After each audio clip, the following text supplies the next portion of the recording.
चला मित्रांनो, आपण लगेच सुरुवात करूयात आपल्या लेक्चरला. कालच्या बऱ्याच गोष्टी तुम्ही अभ्यासल्या असतील, प्रिव्हियस इयर क्वेश्चन्स पाहिले असतील, काही गोष्टी तुमच्या क्लिअर पण झाल्या असतील. ठीक आहे, प्रश्न जर बघितले नसतील तर थोडस तुमचा प्रॉब्लेम होणार आहे. तुम्हाला काही गोष्टी क्लिअर करणार नाहीयेत किंवा तुमचे जे डाऊट्स असतील ते डाऊट्स तुम्हाला पुन्हा क्लिअर करता येणार नाही. ज्या दिवशी लेक्चर होईल त्या दिवशी तुम्ही प्रिव्हियस इयर क्वेश्चन्स पाहणं गरजेचं आहे. तुमचे आलेले डाऊट्स, प्रश्न कशा विचारले होते आणि कशा पद्धतीने ते सॉल्व्ह करायचे, ह्या गोष्टी क्लिअर होणं गरजेचं आहे. ओके, आठवतंय ना आपण काल काय काय घेतलं होतं? सजीवांचं वर्गीकरण पाहिलं होतं. सजीवांच्या वर्गीकरणामध्ये काय काय पाहिलं होतं आपण, किंवा सजीव म्हणजे काय, बरोबर? तर त्याच्या काही सायंटिफिक टर्म्स असतात, त्या गोष्टी पाहिल्या होत्या, बरोबर? नंतर मग वर्गीकरण का करायचं ते पण पाहिलं होतं. ठीक आहे, सुरुवातीला कोणी प्रयत्न केला वर्गीकरण करण्याचा? सांगा बरं. पहिलं एखादं नाव, अरिस्टॉटल. त्यांना काय म्हटलं जातं?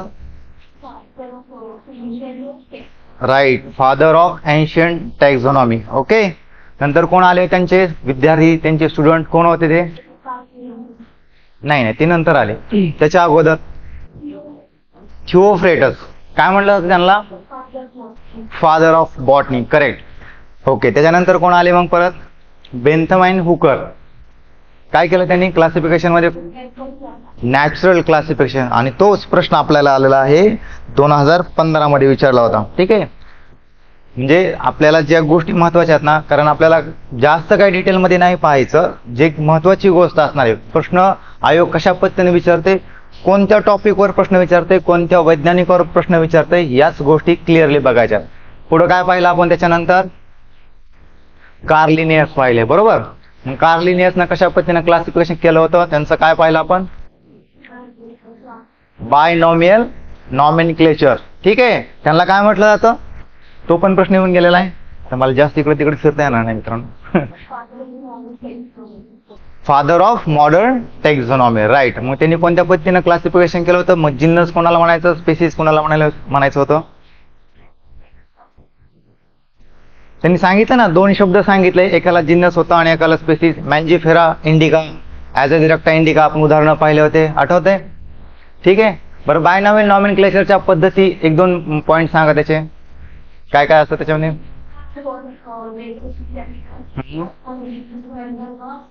स्पेसिसचा स्मॉल. ओके, जर मी टायपिंग मध्ये दिलेलं असेल, म्हणजे डिजिटल फॉर्म मध्ये असेल, कसं असतं ते लिहिणं? कोणत्या फॉन्ट मध्ये? इटॅलिक फॉन्ट मध्ये. आणि जर मी हस्तलिखित असेल, रिटन, तर अंडरलाईन करायची. ओके, आणि जर सायंटिस्टचं नाव द्यायचं असेल तर कसं दिलं जातं? त्या नावाच्या पुढं, स्पेसिसच्या पुढं त्याचा ॲब्रिव्हिएशन. समजा लिनियस असेल तर LINN. ओके, नेक्स्ट काय पाहिलं आपण मग? परत क्लासिफिकेशनच्या पुढचा टप्पा काय पाहिला?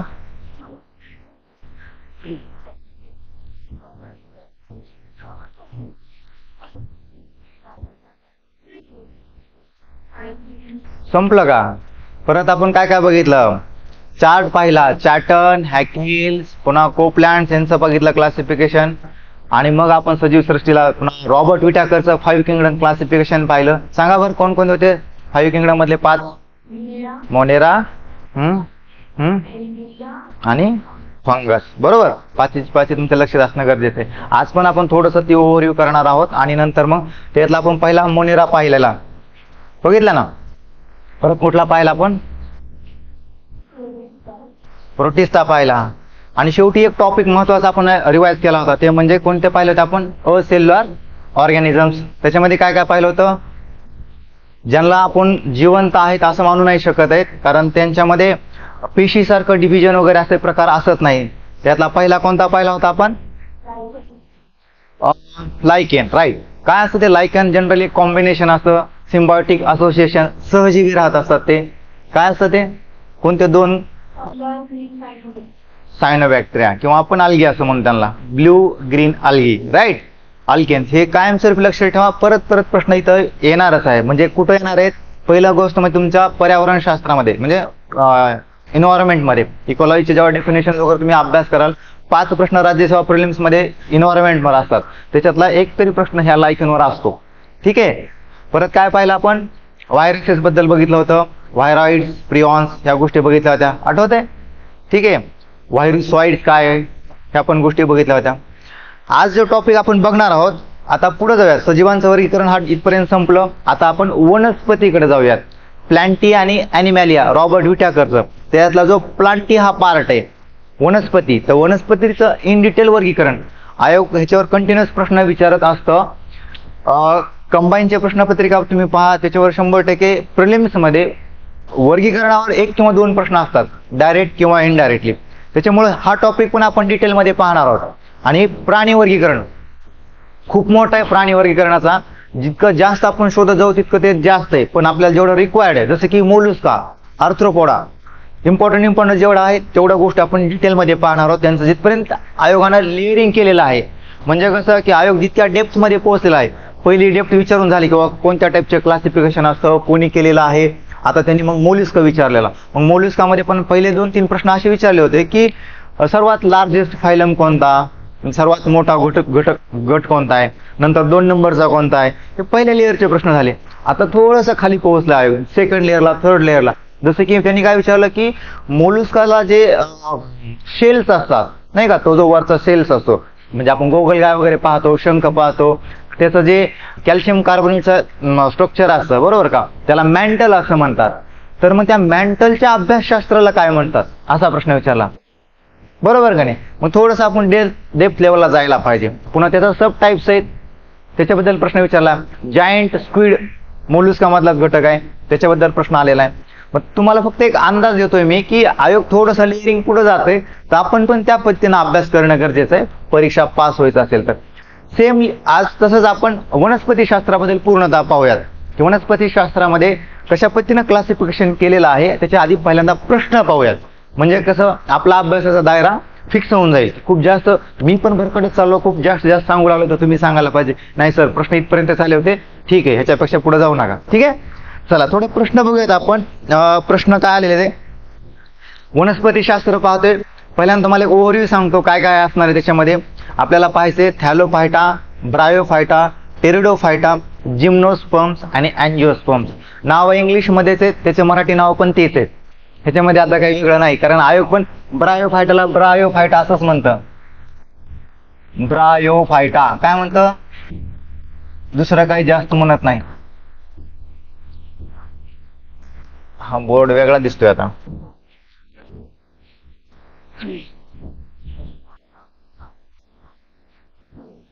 ठीक आहे, तर अशा पद्धतीने ह्याचे नाव तेच असणार आहे. पहिलाच प्रश्न असा विचारला होता की ब्रायोफायटा डॅश डॅश या बाबतीत टेरिडोफायटा पेक्षा वेगळे असतात. आणि ऑप्शन काय दिले बघा, वाहिनीयुक्त, दुसरं ऑप्शन दिले बीजे, तिसरं ऑप्शन दिले बिगर वाहिनीयुक्त आणि चौथं दिले बिजुकधारी. म्हणजे आता याचं इंग्लिश मध्ये थोडक्यात सांगतो की वाहिनीयुक्त म्हणजे त्यांना व्हॅस्क्युलर बंडल असतात थोडक्यात. दुसरं बीजे म्हणजे त्यांना सीड्स तयार होतात. तिसरं दिले बिगर वाहिनीयुक्त म्हणजे काय असणार आहे, त्याला व्हॅस्क्युलर बंडल नसतात. आणि चौथं दिले बिजुकधारी. आता याला काय म्हणता येईल, बिजुकधारी म्हणजे सीड कव्हरिंग थोडक्यात असलेलं, म्हणजे जे आपले जिम्नोस्पर्म्स आणि अँजिओस्पर्म्स मध्ये आपल्याला स्टडी करायचे, ज्यांचं बी बाहेर असतं त्याला आपण जिम्नोस्पर्म्स असं म्हणतो. ठीक आहे, आणि अँजिओस्पर्म्स मध्ये सीड फळाच्या आतमध्ये असतं. ओके, तर बघा आता इथं कसं लॉजिकली तुम्हाला उत्तर सापडते का. संयुक्त गट क ची पूर्व परीक्षा 2019 चा प्रश्न आहे. काय वाटतं याचं उत्तर, बंडल्स नसतात, बरोबर का. ब्रायोफायटा आणि टेरिडोफायटा बेसिक प्रश्न आहे. मग आपल्याला असं तुम्हाला शिकवताना पण हीच गोष्ट क्लिअरली सांगेल की काय लक्षात ठेवायचंय, म्हणजे ह्याचे कॅरेक्टरिस्टिक खूप जास्त आहेत, पण कामाचं आपल्याला लक्षात ठेवायचंय. जसं की पहिले 2 असणार आहेत, थॅलोफायटा अँड ब्रायोफायटा. ह्यांना एकच गोष्ट लक्षात ठेवायची, यांच्यामध्ये झायलम अँड फ्लोएम असणार नाहीत, मूळ, खोड, पाने, फुले असणार नाहीत. फंडामेंटली डोक्यात ठेवायचं, तुम्हाला बऱ्यापैकी उत्तर तयार करता येतील, तुम्हाला सॉल्व्ह करता येईल. ठीक आहे, आणि मग त्याची अजून एक्स्ट्रा काही इन्फॉर्मेशन असेल का तर ते पण पाहायचं. जसं की मग ब्रायोफायटा म्हणलं की त्यांना ॲम्फिबियन्स ऑफ प्लांट म्हणतात. म्हणजे जर तुम्हाला आयोगानं प्रश्न विचारले, स्टेटमेंट दिले, 3 ते 4 स्टेटमेंट देणार आणि हे खालीलपैकी कोणता गट आहे असं विचारणार, तर तुम्हाला असं जनरल तर काय आलेच पाहिजे तुम्हाला, म्हणजे पहिल्याच त्यांना कळलं पाहिजे इलिमिनेशन मेथडचा वापर करून, किंवा त्याच्यामध्ये झायलम फ्लोएम असतात. पहिल्यांदाच रॉंग, हे असणारच नाही जर ब्रायोफायटा असेल तर. ओके, समजला प्रश्न. दुसरा प्रश्न काय विचारला बघा, खालीलपैकी कोणते शेवाळ आगार नावाच्या पदार्थाच्या व्यावसायिक उत्पादनाकरता वापरतात. जे आगार जे तयार करतात, आगार कॅराजिनान किंवा आगार हे मायक्रोबायोलॉजीसाठी ॲज अ मीडिया म्हणून वापरतात. त्याच्यामध्ये मायक्रोब्स ग्रो केले जातात अभ्यासासाठी. ठीक आहे, तर कोणतं शेवाळ वापरतात. आणि हा मुद्दा आता इथून पुढे लक्ष द्यायचा. शेवाळावर जेवढे प्रश्न आहेत म्हणजे आपल्याला कळतं की आयोगाचं फेवरेट शेवाळ आहे, बरोबर. मग आपण शेवाळाला इन डिटेलमध्ये बघायचं, गट क ची मागची आणि ब ची पण, दोन्हीमध्ये पण शेवाळावर प्रश्न आहे का नाही प्रश्न. आधी त्यांच्या पिगमेंट्स बद्दल विचारला की झॅन्थोफिल कोणत्या टाईपचं पिगमेंट आहे, आणि कालच्या ह्याच्यामध्ये गट क च्या मुख्यामध्ये काय विचारलं, जोड्या लावायला प्रश्न विचारला. शेवाळ दिलं होतं आणि इकडं क्लॅमिडोमोनास होतं. एकच जोडी लागली, उत्तर तुमचं बरोबर. बाकी 4 जे ऑप्शन होते अदर एकदम कॉम्प्लिकेटेड होते, समजत पण नव्हते. पण तुम्हाला एक आहे ना उत्तर येत होतं डायरेक्ट शेवाळ क्लॅमिडोमोनास, विषय संपला. म्हणजे अशा पद्धतीनं म्हणजे थोडं पण तुमचं नॉलेज तयार झालं, जी तुम्हाला काल मी एक्सप्लेन केलं होतं बघा, study then knowledge then logic, बरोबर का नाही. हा फंडा लक्षात ठेवायचा. नॉलेज म्हणजे तुम्ही अभ्यास करणारे शेवाळांचा, आणि ऍप्लिकेशन ऑफ नॉलेज म्हणजे काय असणार आहे, म्हणजे स्टडीचा वापर तुम्ही पुढे नॉलेज म्हणून कसा वापर करणार आहे, की जो अभ्यास केला, जे कंटेंट आहे, मला 4 ऑप्शन कळत नाहीयेत पण मला एक ऑप्शन कळत आहे, तर मी त्याच्या थ्रू जाणार आहे. आणि लक्षात घ्या अजून एक फंडा लक्षात, त्याच्यातून तुमचं 1 किंवा 2 ऑप्शन बी एलिमिनेट झाले का तरीही तो प्रश्न तुम्ही अटेम्प्ट करायचाच. बायोलॉजीमध्ये हा फंडा लक्षात घ्या, म्हणजे आपल्या सायन्समध्ये. ओके, म्हणजे तुम्हाला असं वाटेल की मी आता एक ऑप्शन एलिमिनेट केला म्हणजे 75% तुमची प्रोबॅबिलिटी आहे, तुम्ही बरोबर येऊ शकता नाही येऊ शकता. तुम्ही एक ऑप्शन एलिमिनेट केलाय तरीही तो क्वेश्चन तुम्ही अटेम्प्ट करायचा आहे. कारण असं केलंच तर तुम्ही मार्क्स कॅच करू शकतात. आपल्याला निगेटिव्ह 1/4 आहे, त्याचा आता अंदाज येत असेल तुम्हाला. 1/4 निगेटिव्ह म्हणजे काय, जर तुम्ही 4 प्रश्न माहीत नसणारे अटेम्प्ट केले आणि त्याच्यातला एकही बसला तरी तुम्ही नो प्रॉफिट नो लॉस मध्ये असणार आहे. सो यूज दॅट, काय म्हणतात, तो बेनिफिट आहे तुमच्यासाठी. ओके, पहिला आयोग राज्यसेवेला 1/3 होतं, रिस्क जास्त होती. ओके, तर असे आहेत. पुढे काय प्रश्न विचारलाय की वनस्पती वर्गीकरणाची नैसर्गिक पद्धत कोणी आणली. पहिल्या टॉपिक मध्ये केला होता ना, आज पण तो पाहणार आहे, बेंथम अँड हुकर. तसंच आता पुढचा प्रश्न काय येऊ शकतो तुम्हाला की वंश परंपरेनं जे काही क्लासिफिकेशन केलेलं आहे ते खालीलपैकी कोणी केलेलं आहे. काय सांगणार तुम्ही. ऑप्शन. बरं ठीक आहे, ऑप्शन सांगा. आता मी तयार करतो ना, याच प्रश्नामधले मी ऑप्शन तयार करतोय. प्रश्नामध्ये जे तुम्हाला तर उत्तर माहित होतं, मी सांगितलं कंटेंटचा पार्ट. आता मी ऑप्शन सांगतो. Bentham and Hooker, doctor John Engler and Prantl आणि रॉबर्ट हुक. हा सांगा. बेंथम हुकरनं तर नॅचरल क्लासिफिकेशन केलं, ते एलिमिनेट झालं आपलं. रॉबर्ट हुकचं क्लासिफिकेशन मध्ये काही नाही. एंजलर आणि प्रँक्टल. बघा आता कसं, कालच्या ह्याच्यामध्ये मी काल मॅडम तुम्ही नव्हता वाटतं बहुतेक ना. हा अच्छा अच्छा अच्छा, त्याच्यामुळं. कारण काल आम्ही लेक्चर मध्ये ते पाहिलं होतं की एंजलर आणि प्रँक्टलने एक गोष्ट दिली, आज पण पाहूया, त्याला आपण रिव्हिजन करूया त्याचं पण, की त्यांनी वंश परंपरेनं जशा पद्धतीनं प्लांट मध्ये उत्क्रांत होत जातात ना, त्याचं क्लासिफिकेशन केलं. म्हणजे कसं असतं लक्षात घ्या, फायलोजेनेटिक इव्होल्युशन ज्या पद्धतीनं होतं त्याच्यानुसार क्लासिफिकेशन केलं. मी तुम्हाला सिंहगडच्या केळीचं उदाहरण दिलं होतं. सिंहगडची केळी जी की रान केळी आहे, ती एक स्पेसिस मध्ये झालेलं इव्होल्युशन आहे, उत्क्रांती आहे. ठीक आहे, जसं की मी सीताफळाचं पण उदाहरण दिलं होतं. 125 जवळपास जाती अवेलेबल आहे त्यांच्या. हे काय प्रकार आहे, मग ह्यांचं जे नेमकं ह्यांचा वंशज कोण आहे, एकापासून वेगवेगळे वंशज असे तयार होत जातात ना, त्या पद्धतीनं मग ह्यांचं क्लासिफिकेशन मांडलेलं आहे, एंगलर आणि प्रँक्टल. आणि ह्याच्यावर प्रश्न इथून पुढचा 100% येण्याची शक्यता. बेंथम हुकरवर 2-3 वेळेस प्रश्न येऊन गेलाय, कार्ल लिन्नेसवर प्रश्न येऊन गेलाय. आता ही पुढच्या अशा काही गोष्टी परत बघूयात आपण, जे आपल्याला महत्वाचं आहे. बघा, PSI 2014ला पण हा प्रश्न आलेला आहे की वनस्पती वर्गीकरणाची नैसर्गिक गुणावर आधारित सर्वात चांगली आणि लोकप्रिय पद्धती खालीलपैकी कोणी शोधून काढली. तोच प्रश्न थोडासा वेळ खाऊ, म्हणजे तुम्हाला वाचायला वेळ दिला पाहिजे, पण तुम्हाला इथं हायलाइट करता आलं, नैसर्गिक गुणधर्मावर आधारित केलेलं क्लासिफिकेशन. डोळे झाकून उत्तर मारायचं, बेंथम आणि हुकर. That's it. ओके, परत अजून दिले एक एक्झाम्पल दिले आणि ते कोणत्या ह्याच्यामध्ये विचारले. सूर्यफूल ही डॅश डॅश वनस्पती आहे, आणि मग ऑप्शन दिले जिम्नोस्पर्म्स, मोनोकॉटिलिडॉन, काय ते रेड दिली लाल कलरची, आता काय माहिती, आणि डायकॉटिलिडॉन. आता मोनोकॉट आणि डायकॉट काय हे आज आपण पाहूया. म्हणजे तुम्हाला त्याचं एक्सप्लेनेशन देईल मी की कसं असतं ते, कशा पद्धतीने त्यांचं डिफरन्सिंग पॉईंट काय असतं, आणि एकदम फंडामेंटल गोष्ट सांगतो मी की मोनोकॉट कशाला म्हणायचं, डायकॉट ते द्विदल हे तर ठीक आहे, पण ऑब्झर्वेशन केलं समजा मका आहे, मकाचं पान आठवायचं, कसं दिसतं तुम्हाला मकाचं पान? मका तर सगळ्यांना माहिती असेल ना, मकाचं झाड किंवा ऊस आहे, मग त्याचं पान आठवा, त्याच्यातून काहीतरी वेगळं दिसतं तुम्हाला. आणि पिंपळाचं पान आठवा. दोन्ही पानामध्ये काय कम्पॅरिझन वाटतं? त्यांच्या वेन्स कशा असतात? ठीक आहे ना. पिंपळाचं पान म्हणजे आता माझं ड्रॉइंग एवढं खास नाही आहे, पण तरी काढून दाखवतो तुम्हाला. समजा अशा टाईप मध्ये पिंपळाचं पान असेल, हे असं असेल. ठीक आहे. ब्रांच असतात ना वेन्स त्यांच्या, त्याच्यामध्ये असं ब्रांच झालेले असतात, बरोबर का नाही?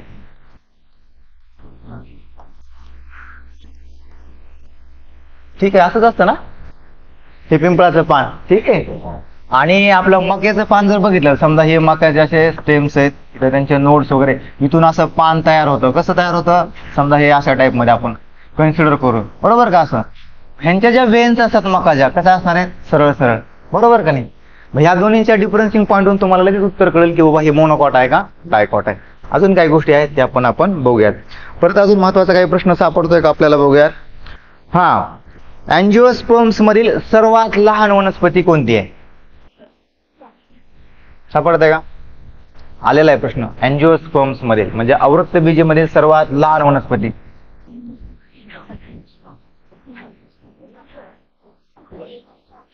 आठवत आहे का? नेचे नाही, ते टेरिडोफायटा मध्ये. ओल्फिया आलाय का प्रश्न? ओल्फियावर वाचला असेल. येणार आहे, परत प्रश्न येणार आहे. आणि जर आयोगानं असा प्रश्न विचारलाय तर मग तुम्हाला टेरिडोफायटा मधील पण सर्वात लहान आहे, सर्वात उंच माहित पाहिजे. तर तुम्हाला जिम्नोस्पर्म्स, अँजिओस्पर्म्स दोन्ही मधील पण सर्वात लहान, सर्वात उंच माहित असणं गरजेचं आहे. ब्रायोफायटा मधलं सुद्धा. म्हणजे आयोगाने एक पॅटर्न दिला तर बाकीचे पॅटर्न तुम्हाला समजणं गरजेचं आहे. ठीक आहे. परत नेचे बद्दल पण आलेलं बघा. नेचे बद्दल काय विचारलं की हा खालीलपैकी कोणत्या गटातील आहे?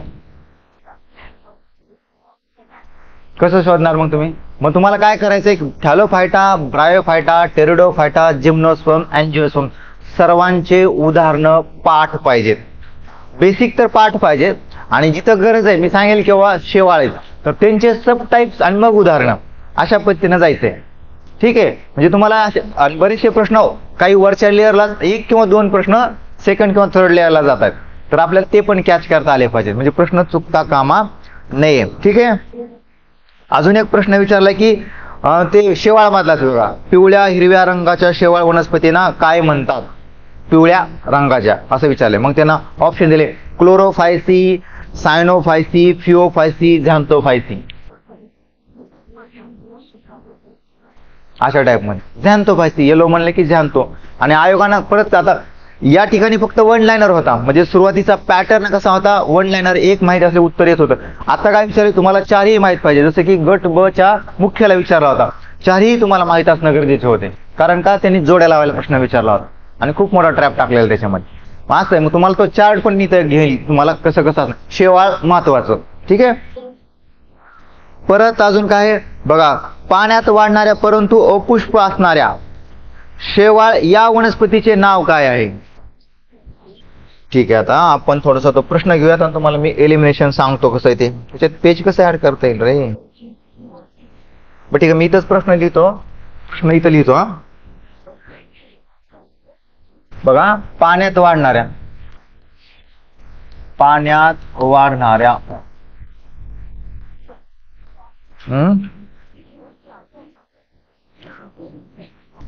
शॉर्टकट मध्ये लिहितोय मी. अपुष्प. अपुष्प म्हणजे काय? ज्याला फुलं येत नाहीत. हा, पाण्यात वाढणाऱ्या अपुष्प शैवाल वनस्पतीचं म्हणजे आल्गी, बरोबर का?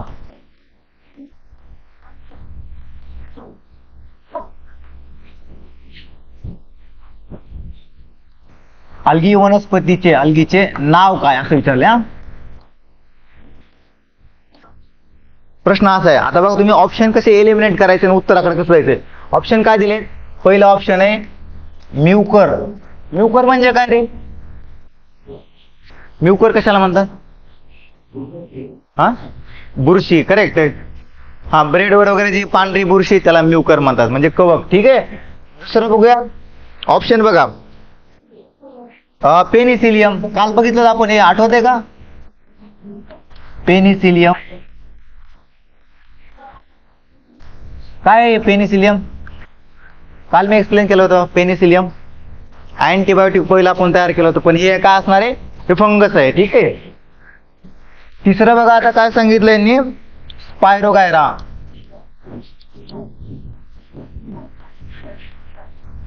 बरोबर का नाही, स्पायरोगायरा. आणि चौथं काय सांगितलंय, सूर्यफूल.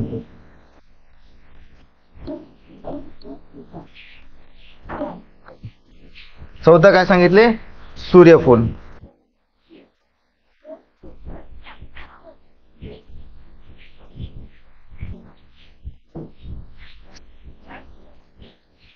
आता सांगायचं ऑप्शन तुम्ही कसं एलिमेंट करणार, कसं उत्तरापर्यंत जाणार मला सांगा. हा तुम्हाला पाठ आहे ना, एवढंच का. बघा ना आता इथं म्हणजे ह्याच्यातून फक्त एकच गोष्ट लक्षात आहे की तुमचे पेपर कसाही आला, प्रश्न कशा पद्धतीने सेट केला असला तरी कदाचित तुम्हाला ऑप्शन होऊन जाता येऊ शकतं उत्तराकडं. म्हणजे आजकाल जो एमपीसीचा पॅटर्न बदलतो आहे ना, प्रश्न तेच आहेत, सिलेबस बऱ्यापैकी सेमच आहे. प्रॉब्लेम काय होते, ऑप्शन्स जास्त डिफिकल्ट केले जातात, तुम्हाला तिथं ट्रॅप्स दिले जातात, ते ट्रॅप्स कॅच करणं गरजेचं आहे. बघा आता ही सोपं आहे प्रश्न, पण तरीही तुम्हाला कळलं पाहिजे. काय म्हटलंय, अपुष्प म्हटलंय, मग मी डोळे दाखवून काय करणार, याला कट करणार. बरोबर की नाही. दुसरं काय म्हटलंय, बघा आता काय म्हटलंय, शेवाळ म्हटलंय. बरोबर का, शेवाळ म्हटल्यानंतर मी काय करणार, अलगी आहे ना, माझं थोडं पण बेसिक नॉलेज आहे, पहिला जर चॅप्टर आपल्याला माहित असेल थोडंसं की शेवाळामध्ये तर कोणतं शेवाळ असू शकतं हे तर माहिती आहे. मी पेनिसिलिन, आपण अँटीबायोटिक तयार शेवाळापासून काय असं काही करत नाहीये, म्युकर पासून किंवा मायसेट्स पासून तयार केलं जातं. ठीक आहे, हे उडवलं आपण आणि हे पण उडवलं. ठीक आहे, कारण दोन्ही पण हे काय आहे, कवक आहेत किंवा आपण फंगस आहेत. कळलं का. अजून काय म्हणतायत, अजून पण पाण्यात वाढणारे. आता सूर्यफूल काय पाण्यात वाढतं का, तसं पण तुम्ही लॉजिक लावू शकता. ठीक आहे, म्हणजे थोडाफार विचार केला की तुम्हाला उत्तराकडे जाता येऊ शकतं. ठीक आहे, अशा पद्धतीने आहेत, भरपूर प्रश्न आहेत, काही जास्त वेळ ह्याच्यात नाही घालवत मी. आता जाऊयात आता मग आपल्या टॉपिक कडं. ठीक आहे, वनस्पती सृष्टीचं वर्गीकरण. ठीक आहे, बघा आता इथं काल आपण पाहिलं होतं की रॉबर्ट विटाकर आयोगाच्या आवडीचा असल्यामुळं याच्याबद्दलचा आपला पुढचे टप्पे बघायचे. काल आपण बघितलं, मोनेरा बघितले, प्रोटिस्टा बघितले. मोनेराला कोणती सृष्टी म्हणतात, आठवते का. मोनेराला पहिलंच एक वाक्य, म्हणजे हे फंडामेंटल मी परत परत का सांगतोय, कारण पहिलं स्टेटमेंट तुम्हाला आयोग प्रश्न विचारताना हेच विचारणार आहे की मोनेराला कोणत्या टाईपची सृष्टी म्हणतात. ज्यावेळेस तुम्हाला स्टेटमेंट दिली जाते ना, पहिलं स्टेटमेंट असेल की जीवाणूंच्या सृष्टीला काय म्हणतात. प्रोटिस्टा आदिजीव टाईपचे, युकॅरियोटिक जे असलेले आदिजीव जे असणार आहेत ना, ते सर्व प्रोटिस्टामध्ये आपण बघितले ना, स्लाइम मोड्स वगैरे, त्याच्यामध्ये अमिबा वगैरे. राईट. कवक, फंगस ते पण बघितले आपण, त्याचे पण क्लास, म्हणजे आपले 3 क्लास इथपर्यंत झालेले आहेत. आज बघतोय आपण प्लांटी, म्हणजे वनस्पती मधले सर्व. ठीक आहे, मग त्यांचं जी सुरुवात कशी झाली, आणि हे सर्व आपण इव्होल्युशनच्या माध्यमातून पाहतोय. म्हणजे एकदम सुरुवातीचे कसे असतील बाबा, नंतर त्यांचं उत्क्रांत होत गेल्यानंतर ते पुढे सरकले, नंतर इव्होल्युशन होत होत काय बदल झाला त्यांच्यामध्ये, आणि मग thallophyta to bryophyta, bryophyta to pteridophyta, काय काय उत्क्रांत होत गेलं. एकदम तुम्हाला लिंक मध्ये मी सांगेल सर्व गोष्टी. ठीक आहे, आपण जाऊया आता प्लांटी मधलं. हे बघितले आपण, बेसिकली थोड्या गोष्टी पाहिल्यात की नॅचरल क्लासिफिकेशन कोणी केलं होतं, बघितलं होतं आपण, बेंथम आणि हुकर यांनी. बरोबर. हे पण पाहिले आर्टिफिशियल क्लासिफिकेशन म्हणजे काय होतं, मॉर्फोलॉजीकडे बघून पहिल्यांदा बघत 1919 नाही, कार्ल लिनस यांनी कितीला पाहिलं होतं, 1725 ना. सुरुवातीला एकदम प्राणी आणि वनस्पती त्या टाईप मध्ये बघितलं होतं त्यांनी, क्लासिफिकेशन केलं. फक्त पाहून, काय पाहून, मॉर्फोलॉजी, बाह्य स्ट्रक्चर पाहून केलेलं क्लासिफिकेशन होतं. आणि डिटेलमध्ये पुन्हा त्यांनी बायनॉमियल नॉमेनक्लेचर दिलेलं आहे. ठीक आहे, आणि हे जे म्हटलं होतं मी मगाशी, हा प्रश्न येण्याचा बाकी आहे, लक्षात घ्या. हा प्रश्न 100% येऊ शकतो. फायलोजेनेटिक क्लासिफिकेशन कोणी केलेलं आहे, लिहून घ्या, एंगलर आणि फ्रँकलिन. ठीक आहे, हे झालं तुमचं आता बेसिक लेवलचं ना. आता पुढच्या टप्प्यामध्ये जाऊयात आणि इथून पुढे आपल्याला आता बघायचंय की नेमकं वनस्पतीचं वर्गीकरण कसं असणार आहे. जे अजून काही डिटेल गोष्टी असणार ते तुम्हाला मी इथं ऍड करून देईल. ठीक आहे, म्हणजे तुमचं पूर्णतः इन्फॉर्मेशन करेक्ट होऊन जाईल. ठीक आहे, चलो बघूयात आता काय काय आहे वनस्पती सृष्टीचं जे आहे क्लासिफिकेशन, त्याचे डिटेलिंग बघा. या चार्ट मध्ये तुम्हाला पूर्ण चॅप्टरचा सार सापडेल. ठीक आहे, बघा कशा पद्धतीने आहे हे. आता आपण थोडस डेप्थ मध्ये जातोय. ठीक आहे, वनस्पती सृष्टीला कसं वर्गीकरण केलंय क्रिप्टोगॅमस म्हणजे काय, अबीजपत्री, यांच्यामध्ये बीज असणार नाही. ठीक आहे, बीज नाही, अजून काय असणार नाही यांच्यामध्ये, विकास झालेला असेल का सांगा, नाही. कारण बीज तयार व्हायचं असेल तर 100% त्यांच्यामध्ये एक कॉम्प्लेक्स सिस्टीम असली पाहिजे, डेव्हलप झालेली. म्हणजे हे जो टप्पा आहे तो विकासाच्या सुरुवातीचा प्रिमिटिव्ह टप्पा असणार आहे, अबीजपत्रीचा. ठीक आहे, आता परत आपण त्यांच्यामध्ये क्लासिफिकेशन कसं केलं आहे, एक म्हणजे नॉन व्हॅस्क्युलर म्हणजे काय असणार आहे, असंवहनी. ठीक आहे, आणि दुसरं म्हणजे व्हॅस्क्युलर म्हणजे काय असणार आहे, संवहनी. म्हणजे काय इथं प्रेझेंट असणार आहे आणि काय असणार नाही, या ठिकाणी झायलम आणि फ्लोएम प्रेझेंट नाही. आणि वनस्पतीमधले कॉम्प्लेक्स जी सिस्टीम आहे, आपण टिश्यू चॅप्टर आठवते, meristematic tissue, permanent tissue. Permanent tissue मध्ये वनस्पतीच्या ज्यावेळेस बघितलं सिंपल आणि कॉम्प्लेक्स, आणि कॉम्प्लेक्स मध्ये आपण झायलम आणि फ्लोएम स्टडी केलाय. ठीक आहे, आयोगाने डायरेक्ट तिकडे प्रश्न नाही विचारले, पण तुम्हाला इकडं हा बेस तयार होण्यासाठी तो चॅप्टर महत्वाचा होता. ठीक, मग लक्षात घ्या, जर तो कॉम्प्लेक्स स्ट्रक्चर असेल तर तो कॉम्प्लेक्स म्हणजे इव्होल्युशनच्या पुढच्या टप्प्यामध्ये दिसेल. ठीक आहे ना, अगोदर दिसणार आहे का, तो नाही दिसणार आहे. म्हणजे लक्षात घ्या, असंवहनी नॉन व्हॅस्क्युलर कुठं असणार आहेत, थॅलोफायटा आणि ब्रायोफायटा. एकदम सुरुवातीचे जे काही ऑर्गॅनिझम्स आहेत, वनस्पती आहेत, त्या सर्वमध्ये थॅलोफायटा आणि ब्रायोफायटा याच्यामध्ये व्हॅस्क्युलर बंडल असणार नाही. प्रश्न कसा विचारला, आता समजा तुम्हाला काय विचारणार आहे, 3-4 स्टेटमेंट देणार आणि खालीलपैकी हे थॅलोफायटा आहे, ब्रायोफायटा आहे, टेरिडोफायटा आहे असं विचारते. बरोबर, मग ह्याच्यातला पहिला मुद्दा तुम्हाला लक्षात काय घ्यायचा आहे की पहिलं स्टेटमेंट बघायचं व्हॅस्क्युलर बंडल आहे की नाही. त्या 3-4 स्टेटमेंट मध्ये कुठेतरी असणार आणि शक्यतो ते तिसरं किंवा चौथं असणार आहे. तुम्ही पहिल्या 2 मध्येच बघणार आणि ते एकदम कॉम्प्लिकेशन तयार करणार असं, ट्रॅप करणार असं, आणि तुम्ही ते ठिकाणी विचार करणार की अरे हे स्टेटमेंट बरोबर आहे, थॅलोफायटाचं आहे का ब्रायोफायटाचं, आणि कन्फ्युजन होतं. मग तिसरं आणि चौथं स्टेटमेंट मध्ये बरोबर एकदम इझी टाकलेलं असतं, पण आपण पोहोचत नाही तिथं. अरे अवघड आहे प्रश्न, स्किप करा, बायोलॉजी आधीच अवघड आहे किंवा सायन्स अवघड आहे, चला पुढं, असं नाही करायचं. मग तिसऱ्या आणि चौथ्या स्टेटमेंटकडे जायचं आणि बघायचं की हा व्हॅस्क्युलर बंडल बद्दल काहीतरी सांगायचं आणि माझ्या अभ्यासाचा पार्ट असा आहे किंवा थॅलोफायटा आणि ब्रायोफायटामध्ये ह्याच्यामध्ये व्हॅस्क्युलर बंडल नाही. बाकीचं मला येऊ आणि नाही म्हणजे सांगतील की थॅलोफायटाचा शोध ह्या सायंटिस्टने लावला, मग आपल्याला ती आकडेवारी काही माहित असत नाही. ठीक आहे, मग आपण त्या एका स्टेटमेंट आणि ऑप्शन बरोबर सेट केलं ना, तुम्हाला क्लू बरोबर जिथं दिलेला आहे ना, तो क्लू तुम्हाला बरोबर दिलेला असतो त्यांनी. ठीक आहे, तो कॅच करायचा. मग पहिला मुद्दा आपला क्लिअर झाला की व्हॅस्क्युलर सिस्टीम थॅलोफायटा आणि ब्रायोफायटामध्ये अस्तित्वात नाही. लक्षात घ्या, तसंच इकडं थॅलोफायटा आणि ब्रायोफायटा विकासाच्या सुरुवातीच्या टप्प्यामध्ये असतील, म्हणजे यांच्यामध्ये विकास नाही झाला. मग मला सांगायचे मध्ये असं पेशीचं डिफरन्शिएशन झालेलं असेल का, म्हणजे वेगवेगळ्या टाईपच्या पेशी एकदम कॉम्प्लेक्स काम, सेल ऑर्गॅनिझम एकदम डेव्हलप झालेल्या असं काय असेल का, अजिबात असणार आहे. मग मला सांगा याच्यामध्ये मूळ, खोड, पानं, फुलं असतील का, अजिबात असणार नाही. क्लिअर झालं ही गोष्ट. म्हणजे तुम्हाला परत समजा एक व्हॅस्क्युलर बंडलचं स्टेटमेंट दिलं आणि दुसरं स्टेटमेंट दिलं की बाबा खालीलपैकी याच्यामध्ये फुले विकसित झालेली असतात, आणि ऑप्शन मध्ये ब्रायोफायटा आणि थॅलोफायटा आणि ब्रायोफायटा दिला असेल, तुम्ही पहिल्यांदाच एलिमिनेट करायचं ह्याला. फुलं विकसित झालेत का, इथं नाहीच झाले ना, मग ते स्टेटमेंट तुमचं सांगणार आहे की हे दोनाला घेऊन जायचंच नाहीत. मग तुमच्याकडे आता 50% प्रोबॅबिलिटी तयार झाली. ठीक आहे, आणि तो प्रश्न तुम्ही 100% अटेम्प्ट करणार आहे तुम पुढं. बरोबर, बघा मग लक्षात घ्या, इथं पान म्हणजे काय काय आपल्या बघितलं, व्हॅस्क्युलर बंडल नाही, पानं, फुलं, अमरवेले, पॅरासाइट्स वगैरे जे असतात, मॉसेस वगैरे ह्या गोष्टी इथे येतात. आपण बघूया त्याचे सगळ्यांचे एक्झाम्पल आपण डिटेलमध्ये पाहण्याचे. परत अजून काही कॅरेक्टरिस्टिक आहेत का ते पण पाहूयात, काय अडचण नाही. मी फक्त तुम्हाला आता एक रॉ डेटा तुम्हाला देतोय की प्रश्न कसे येणार आहेत त्याच्याबद्दल, आणि प्रश्न ह्याच्यामध्ये खूप डिटेलमध्ये नाही आहेत, फक्त शेवाळांची जी आहे ना, शेवाळामध्ये तिथं फक्त डिटेलमध्ये प्रश्न आहेत. बाकी ह्याच्यामध्ये बेसिक लेवललाच प्रश्न असणार आहे. मोनोकॉट आणि डायकॉट यांच्या थोड्याशा डिटेलमध्ये प्रश्न असणार आहेत, ते सर्व आपण बघूयात. आणि जसं आयोग जाते ना, first layer, second layer, third layer, 100% आपण त्याच पद्धतीने जाणार आहोत. काही एक्स्ट्रा इन्फॉर्मेशन असेल ती तुम्हाला फक्त मी नोट डाऊन करायला लावेल. ओके, चलो पुढे बघूयात. म्हणजे तुमच्या एकदा माइंडमध्ये हा मॅप क्लिअर झाला का की मग पुढे अडचण येणार नाही प्रश्न सॉल्व्ह करण्यामध्ये. काय असणार आहे? पानं फुलं असणार नाही. ठीक आहे, मग फळं असण्याचा तरी काही संबंध आहे का? नाही. फळं नाहीत मग बिया असण्याचा संबंध आहे का? नाही. या सर्व गोष्टी इथं असणार नाहीत. इथं नाहीत म्हणजे या दोन्हीमध्ये पण नसणार आहेत. मग पुन्हा कन्फ्युजन व्हायचं कारण नाहीये की मी इथं का लिहिलं नाही वगैरे असं.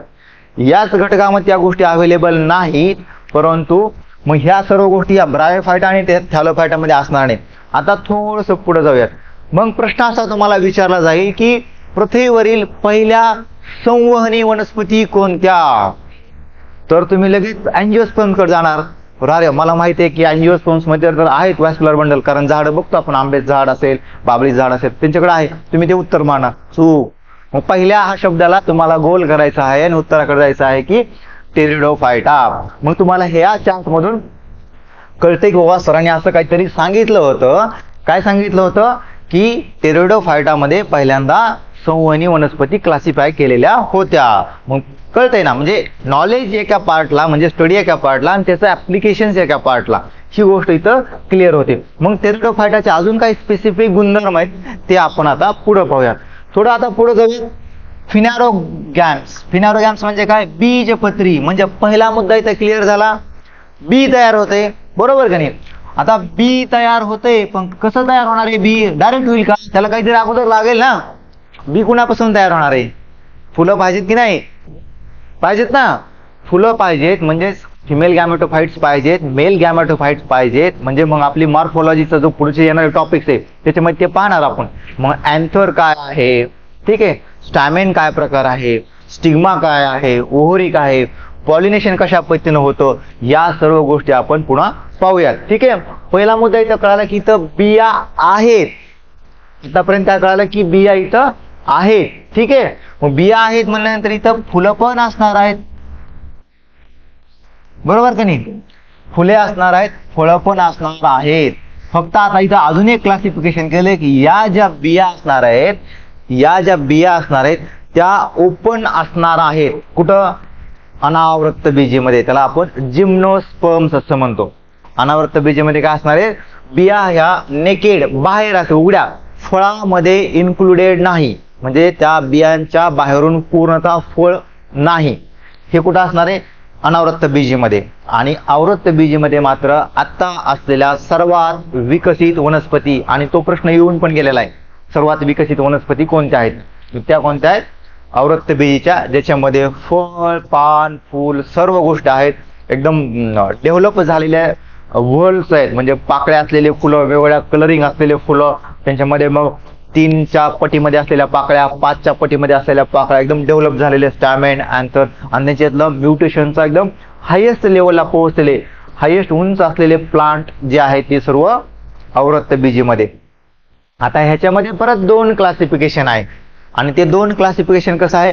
मोनोकॉट आणि डायकॉट. म्हणजे काय असणार आहे? एक बीजपत्री आणि द्विबीजपत्री. म्हणजे याचा अर्थ असा आहे की ह्याच्यामध्ये एकच बी तयार होतं. वाटतं ना आपल्याला एक बीज म्हणजे हा ह्याच्यामध्ये एकच बी तयार होत असेल, बाकी काय नाही. जर एकापासून एकच बी तयार होईल तर मग प्रोडक्शन वाढणार कसं? असं काही नाहीये. एक बीजपत्री आणि द्विबीजपत्रीचा अर्थ असा होतो की त्यांच्यामध्ये बियामध्ये एंडोस्पर्म जो असतो, आता ज्यावेळेस आपण बियाचं स्ट्रक्चर अभ्यास करू त्याच्यामध्ये आपल्याला कळेल की बियामध्ये एम्ब्रिओ एक असतो, एक जो फर्टिलाइज झालेला असतो, आणि त्याला सपोर्ट करणारा जो असतो त्याला एंडोस्पर्म्स असं म्हणतो. तर एंडोस्पर्म तो एका लेअरचा आहे का 2 लेअरचा, म्हणजे एक आहे का 2 आहेत, त्याच्यानुसार ह्याचं असतं. म्हणजे ज्यावेळेस आता मोनोकॉट असताना ह्याचं ज्यावेळेस अंकुरित होतं, समजा आता आपण विचार करूयात की खाली सॉइल आहे, ठीक आहे, ह्याच्यामधून आता पहिला अंकुर बाहेर पडतोय, आणि अंकुर उगवून आल्यानंतर समजा अशा पद्धतीने एकच कॉटिलॉडॉन बाहेर येतोय अंकुरित झाल्यानंतर, ठीक आहे. तर त्याला आपण काय म्हणतो? मोनोकॉट. आणि दुसरं एक आहे, सपोज ह्याच्यामधून समजा अंकुरित होतंय हे बी, जसं की आपलं भुईमुग असेल, भुईमुगामध्ये डायकॉट्स असतात, तर त्याचं लक्षात घ्या. ते एंडोस्पर्म आपल्याला अशा पद्धतीने दिसून येतात, पहिल्यांदा बाहेर पडतात, ठीक आहे. मग आपल्याला थोडंसं क्लासिफिकेशन पुन्हा आपण डिटेलमध्ये याचं पुन्हा वेगवेगळ्या कॅरेक्टरिस्टिक्स काय असणार, याचे काय वैशिष्ट्य कशा पद्धतीने आहेत ते बघूयात. म्हणून तुम्हाला उदाहरणावरून पुन्हा गोष्टी अजून क्लिअर होतील. कळालं तुम्हाला? एक रॉ फक्त इन्फॉर्मेशन कळाली का? कसं आहे? वनस्पती सृष्टीला आपल्याला दोन याच्यामध्ये डिवाइड केले, क्रिप्टोगॅम आणि फिनॅरोगॅम्स, बरोबर का? पहिल्यांदा हा मॅप समजला. नंतर मग क्रिप्टोगॅम्स मध्ये काय काय असणार आहे की पहिले आपण नॉन व्हॅस्क्युलर केलेत बाजूला, म्हणजे ज्यांच्यामध्ये व्हॅस्क्युलर सिस्टीम प्रेझेंट असत नाही, आणि दुसरे केलेत व्हॅस्क्युलर म्हणजे संवहनी. मग लक्षात घ्यायचं थॅलोफायटा आणि ब्रायोफायटा सुरुवातीचे ज्याच्यामध्ये व्हॅस्क्युलर बंडल असत नाही, पानं फुलं फुळं काही असत नाही, त्यांच्यामध्ये पेशींचं डिफरन्शिएशन झालेलं नाही. ओके. आणि नंतर मग टेरिडोफायटा म्हणजे काय असणार आहे की थोडंसं आता डेव्हलप होत झालेले आहेत, म्हणजे पुढच्या टप्प्यामध्ये पोहोचलेत, व्हॅस्क्युलर बंडलची गोष्टी पुढं शिफ्ट झालेली आहे. ठीक आहे. फिनोग्राम्स मध्ये काय असणार आहेत, आवृत्तबीजी, अनावृत्तबीजी आणि आवृत्तबीजी. म्हणजे काय, जिम्नोस्पर्म आणि अँजिओस्पर्म. ठीक आहे.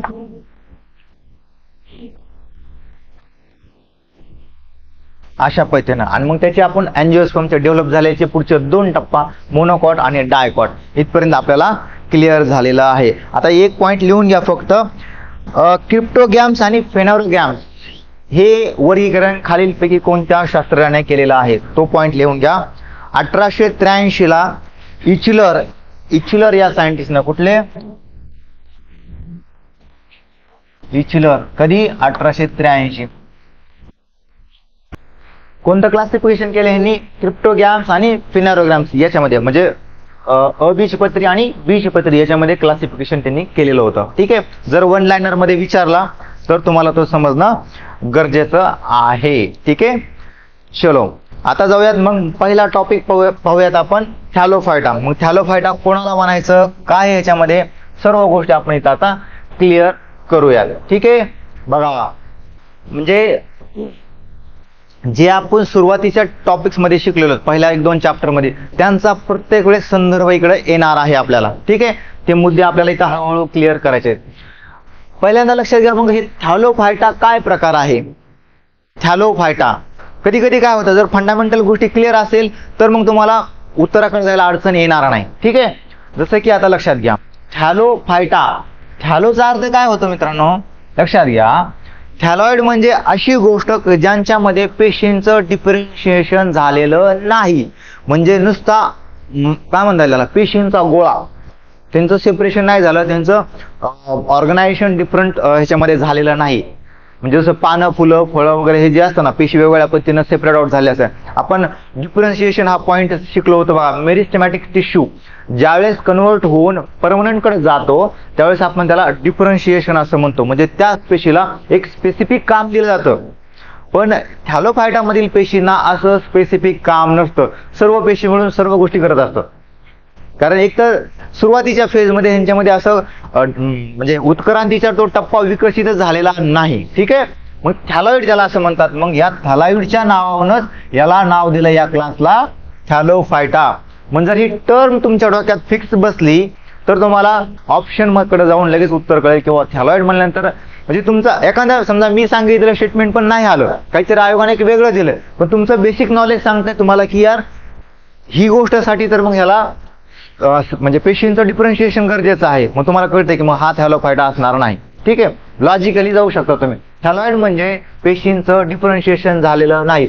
मग यांना काय म्हणतात, यांना म्हणतात, पाठ करा. जसं आपण म्हणलं मोनेरा कशाला म्हणतात, मोनेरा गट जीवाणूंचा. मग तसंच थॅलोफायटा म्हणल्यानंतर शेवाळांचा गट. हे स्टेटमेंट असणारच परीक्षेमध्ये, आणि आयोगांच्या आवडीचं असल्यामुळे तर आपल्याला हे पाठच करणं गरजेचं आहे. बघितलं आपण ह्याच्यामध्ये. आता मला सांगा, जर हे पेशी डिफरन्शिएट झालेल्याच नाहीत तर मग हे जमिनीवर वाढतील का? जमिनीवर वाढायचं म्हणल्यानंतर त्यांना मुळं पाहिजेत ना, मग मुळासारखं स्ट्रक्चर डेव्हलप पाहिजे. मुळं हे पण कॉम्प्लेक्स स्ट्रक्चर आहे. ज्यावेळेस आपण वहन सिस्टीम,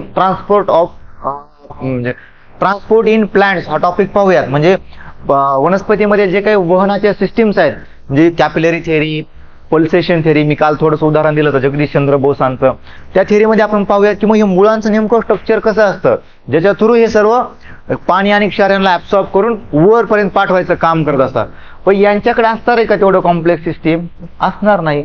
नो व्हॅस्क्युलर सिस्टीम असल्यामुळं यांच्यामध्ये जमिनीवर वाढण्याची कॅपॅसिटीच असणार नाही. म्हणून हे कुठं असणार आहे, सर्व पाण्यामध्ये. म्हणजे याला ऍब्सॉर्ब करण्याचं वेगळं काही मेहनत घ्यायची गरज नाही. हा काही लायकन्स असतात पण ते काही असं मुळं वगैरे स्ट्रक्चर असत नाही त्यांचं, तर डायरेक्ट अटॅच झालेले असतात आणि ते अटॅच झाल्यानंतर ते दुसऱ्यावर डायरेक्ट काय म्हणते परजीवी दुसऱ्यांचं ऍब्सॉर्प्शन त्यांनी म्हणजे मोठे झाडं जे ऍब्सॉर्ब करतात त्यांनी ऍब्सॉर्ब करून वर घेऊन आले का त्याच्यावर ते म्हणजे आयत्या पिठावर गोटा मारणारे असतात ते, कळलं का लायकन्स म्हणजे. काही सॅप्रोफायटिक ह्याच्यामध्ये पण मोडतात. ठीक आहे. आपल्या आयोगाचा महत्वाचा प्रश्न काय असणार आहे, हा एक प्रश्न आहे, ह्याला हायलाइट करून घ्या. यांची जी सेल वॉल वगैरे असणार आहे या पेशींची थॅलोफायटा याच्यामधील, तर ती थॅलोफायटामध्ये असणार आहे पॉलिसॅकराइड सेल्युलोज न बनलेली असणार आहे. पॉलिसॅकराइड सेल्युलोज किंवा दुसरं एक असणार आहे ग्लायकोप्रोटीन. हा एक कॉम्प्लेक्स प्रोटीनचा प्रकार आहे, कारण ह्याच्यामध्ये ग्लुकोज आणि प्रोटीन या दोन्हींचं कॉम्बिनेशन असतं. या पद्धतीनं ही सेल वॉल तयार झालेली असते थॅलोफायटाची. ठीक आहे. बघितलं आपण थॅलोफायटा एकदम सुरुवातीचे प्रिमिटिव्ह स्टेजचे असणार आहेत. यांच्यामध्ये पानं फुलं फळं असं काही असत नाही. यांच्यामध्ये झायलम आणि म्हणजे वॅस्क्युलर बंडल असत नाही, झायलम फ्लोएम असत नाही.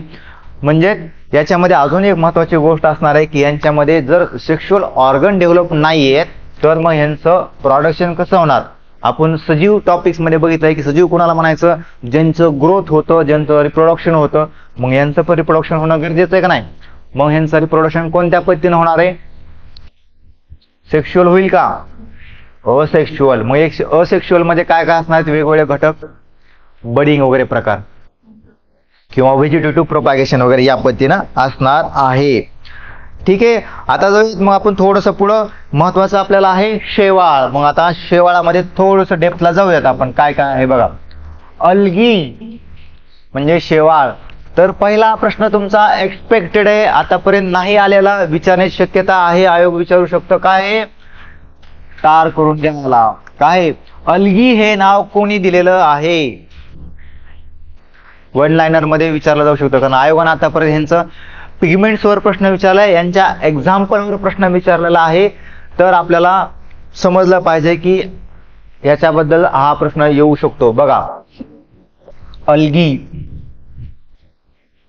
आता तुम्ही म्हणताल अल्गी तर म्हणजे झाडावर वगैरे दिसते, मग ते टेरेस्टेरियल आहे का, असं नाही म्हणता येत. ठीक आहे. कारण अल्गी ज्या गोष्टी आहेत ना ते प्रिमिटिव्ह टाईपचे, पण जिथं पाण्याचा संपर्क असतो त्याच ठिकाणी ग्रो होतात. पावसाळ्यामध्येच अल्गी आपल्याला पाहायला भेटते भिंतीवर वगैरे. ठीक आहे. तर लक्षात घ्या, तो महत्वाचा मुद्दा आहे. दुसरी काय मग, स्टडी ऑफ अल्गी. पुढचा टप्पा मी दिलाय का इथं, नाही, ऍड करून घ्या तुमच्या पॉइंट मध्ये. अल्गीच्या अभ्यासाला काय म्हणतात, स्टडी ऑफ अल्गी. काय म्हणतात रे, शैवाळाचा अभ्यास करणाऱ्या शास्त्राला काय म्हणतात, फायकोलॉजी. काय म्हणतात, पाठ करा. हा प्रश्न पण मला वाटतंय आलेला नाही, येण्याची शक्यता आहे. फायकोलॉजी. आणि आयोग आजकाल असल्या विषयावर प्रश्न विचारत आहे, ऑन्कोलॉजीवर प्रश्न विचारलेला, परत ब्रायोलॉजी वगैरे तशा पद्धतीने हे पण लक्षात घ्या. परत आता आपल्याला तर मग आता ह्याचं माहित पाहिजे ह्यांचा फादर कोण आहे, फादर ऑफ फायकोलॉजी. काय म्हणणार तुम्ही त्याला, लिहा पुढचा पॉइंट, फादर ऑफ काय फायकोलॉजी लिहा. त्याचं नाव आहे मॅरिस. काय नाव आहे, हे सायंटिस्ट लोक भरपूर अशा काही गोष्टी करतात आणि आपल्यासाठी अभ्यास वाढवून ठेवतात. ठीक आहे, लिहा. आणि अजून एक महत्वाचा एक एक्स्ट्रा इन्फॉर्मेशन जर आला प्रश्न तर मे बी विचारला जाऊ शकतं, फादर ऑफ इंडियन फायकोलॉजी. पुढचा पॉइंट ऍड करा, फादर ऑफ इंडियन फायकोलॉजी. म्हणजे बाहेर जेवढं शोध लावले जात होते तसेच काही लोक आपल्याकडे पण होते, परंतु आपल्या लोकांचं जास्त नॉलेज बाहेर आलं नाही किंवा ते लिखित नव्हतं. तसंच होते, एक अयंगार आहेत, पार्थ सारथी अयंगार. त्यांनी अल्गीवर खूप जास्त पद्धतीने अभ्यास केलाय, म्हणून त्यांना काय म्हटलं जातं, फादर ऑफ इंडियन फायकोलॉजी. ठीक आहे. चला आता थोडेसे बेसिक पॉईंट बघूयात आणि अजून डेप्थ मध्ये जाऊयात, कारण आयोग डेप्थ मध्ये जात आहे तर ते पण आहे. हे चालू आहे, थोडं लक्ष राहू द्या. ओके, चलो बघूयात आता. मग काय याच्यामध्ये बघितला बेसिक गोष्ट. आता मी कुठलाही थॅलोफायटा मधला सब टाईप सांगत असेल तरी तुमचं फंडामेंटल लक्षात राहणं गरजेचं आहे. थॅलोफायटा आणि ब्रायोफायटा, झायलम फ्लोएम असणार नाही, मूळ खोड पानं असणार नाही, इथपर्यंत जायचं. इव्हन मी ब्रायोफायटा मध्ये पण सब टाईप पर्यंत पोहोचलो तरी पण बेसिक गोष्टीला सोडायचं नाही. चला या गोष्टी असणार आहेत का? नाही, दोन्ही पण नाही.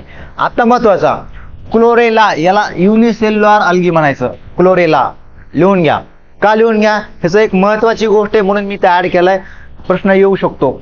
मित्रांनो, आज आपण इस्रो असेल, नासा असेल, चंद्रावर जायचं, मंगळावर जायचा प्रयत्न करत आहोत, बरोबर का नाही? इव्हन आता काही दिवसामध्येच आपण आता चंद्रयान मिशन सक्सेसफुल कंप्लीट केलेलं आहे आणि येत्या काळामध्ये आपण मला वाटतं 3 शास्त्रज्ञांना पाठवणार आहोत ना स्पेसमध्ये. ओके, तर लक्षात घ्या. मग हे जे ऍस्ट्रॉनॉट असतात, या ऍस्ट्रॉनॉटला जर वर घेऊन जायचं असेल तर त्यांना काही खाद्य घेऊन जायला गरजेचं आहे, कारण ते काही दिवस राहणार असतात बाहेर. तर मग ते असं घेऊन जाऊ शकता का?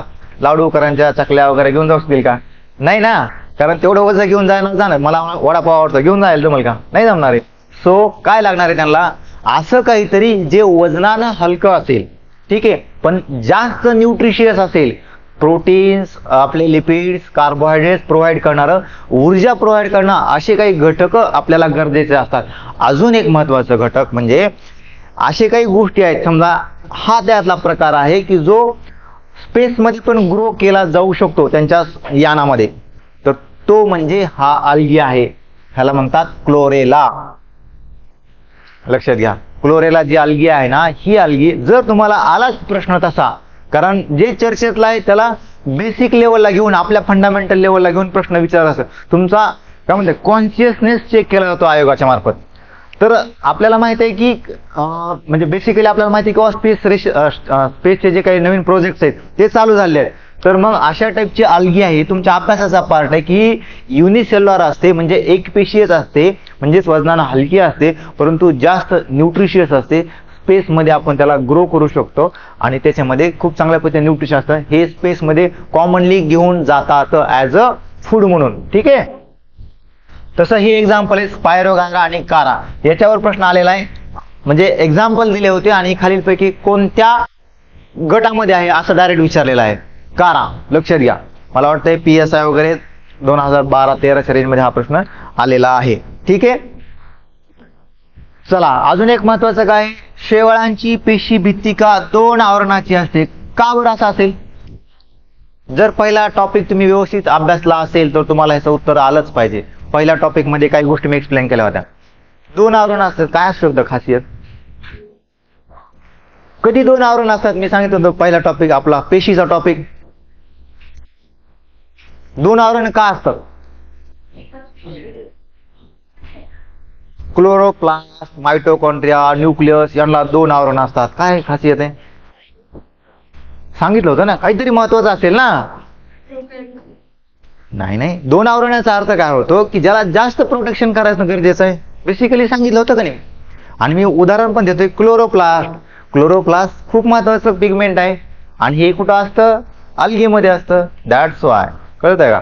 जे जे महत्वाचं असतं ते जास्तीत जास्त संरक्षित केलं जातं. निसर्गानं प्रत्येक गोष्टीला एक स्वतःची काय म्हणतात एक संरक्षणची मेथड दिलेली आहे. जे महत्वाचं आहे त्याला जास्त इम्पॉर्टन्स दिला आहे, त्याला जास्त प्रोटेक्ट केलाय. मग इथं क्लोरोप्लास्ट असतं आणि क्लोरोप्लास्ट हे कॉम्प्लेक्स थोडंसं स्ट्रक्चर आहे, त्याला प्रोटेक्ट केलं जातं. त्याच्यामध्ये तुम्हाला आठवते का क्लोरोप्लास्ट कशा पद्धतीनं तयार केलं? थायलॉकॉइड्स वगैरे त्या गोष्टी, ग्रॅनम, थायलॉकॉइड पेशीमध्ये मी थोडक्यात सांगितलं होतं. फोटोसिंथेसिस मध्ये अजून त्याला आपण डिटेलमध्ये बघूया. म्हणून याला 2 आवरण असतात, ठीक आहे. ठीक आहे, बघितलं आपण आता ह्याच्यामध्ये की त्यांच्या त्या आवरणामध्ये नेमकं काय आहे जर विचारला तर. कारण आपल्याला कवकाचं बद्दल विचारलेलं आहे. कवकाच्या पेशी भित्तिकेमध्ये काय असतं विचारलंय का नाही? काय असतं? कायटिन, बरोबर.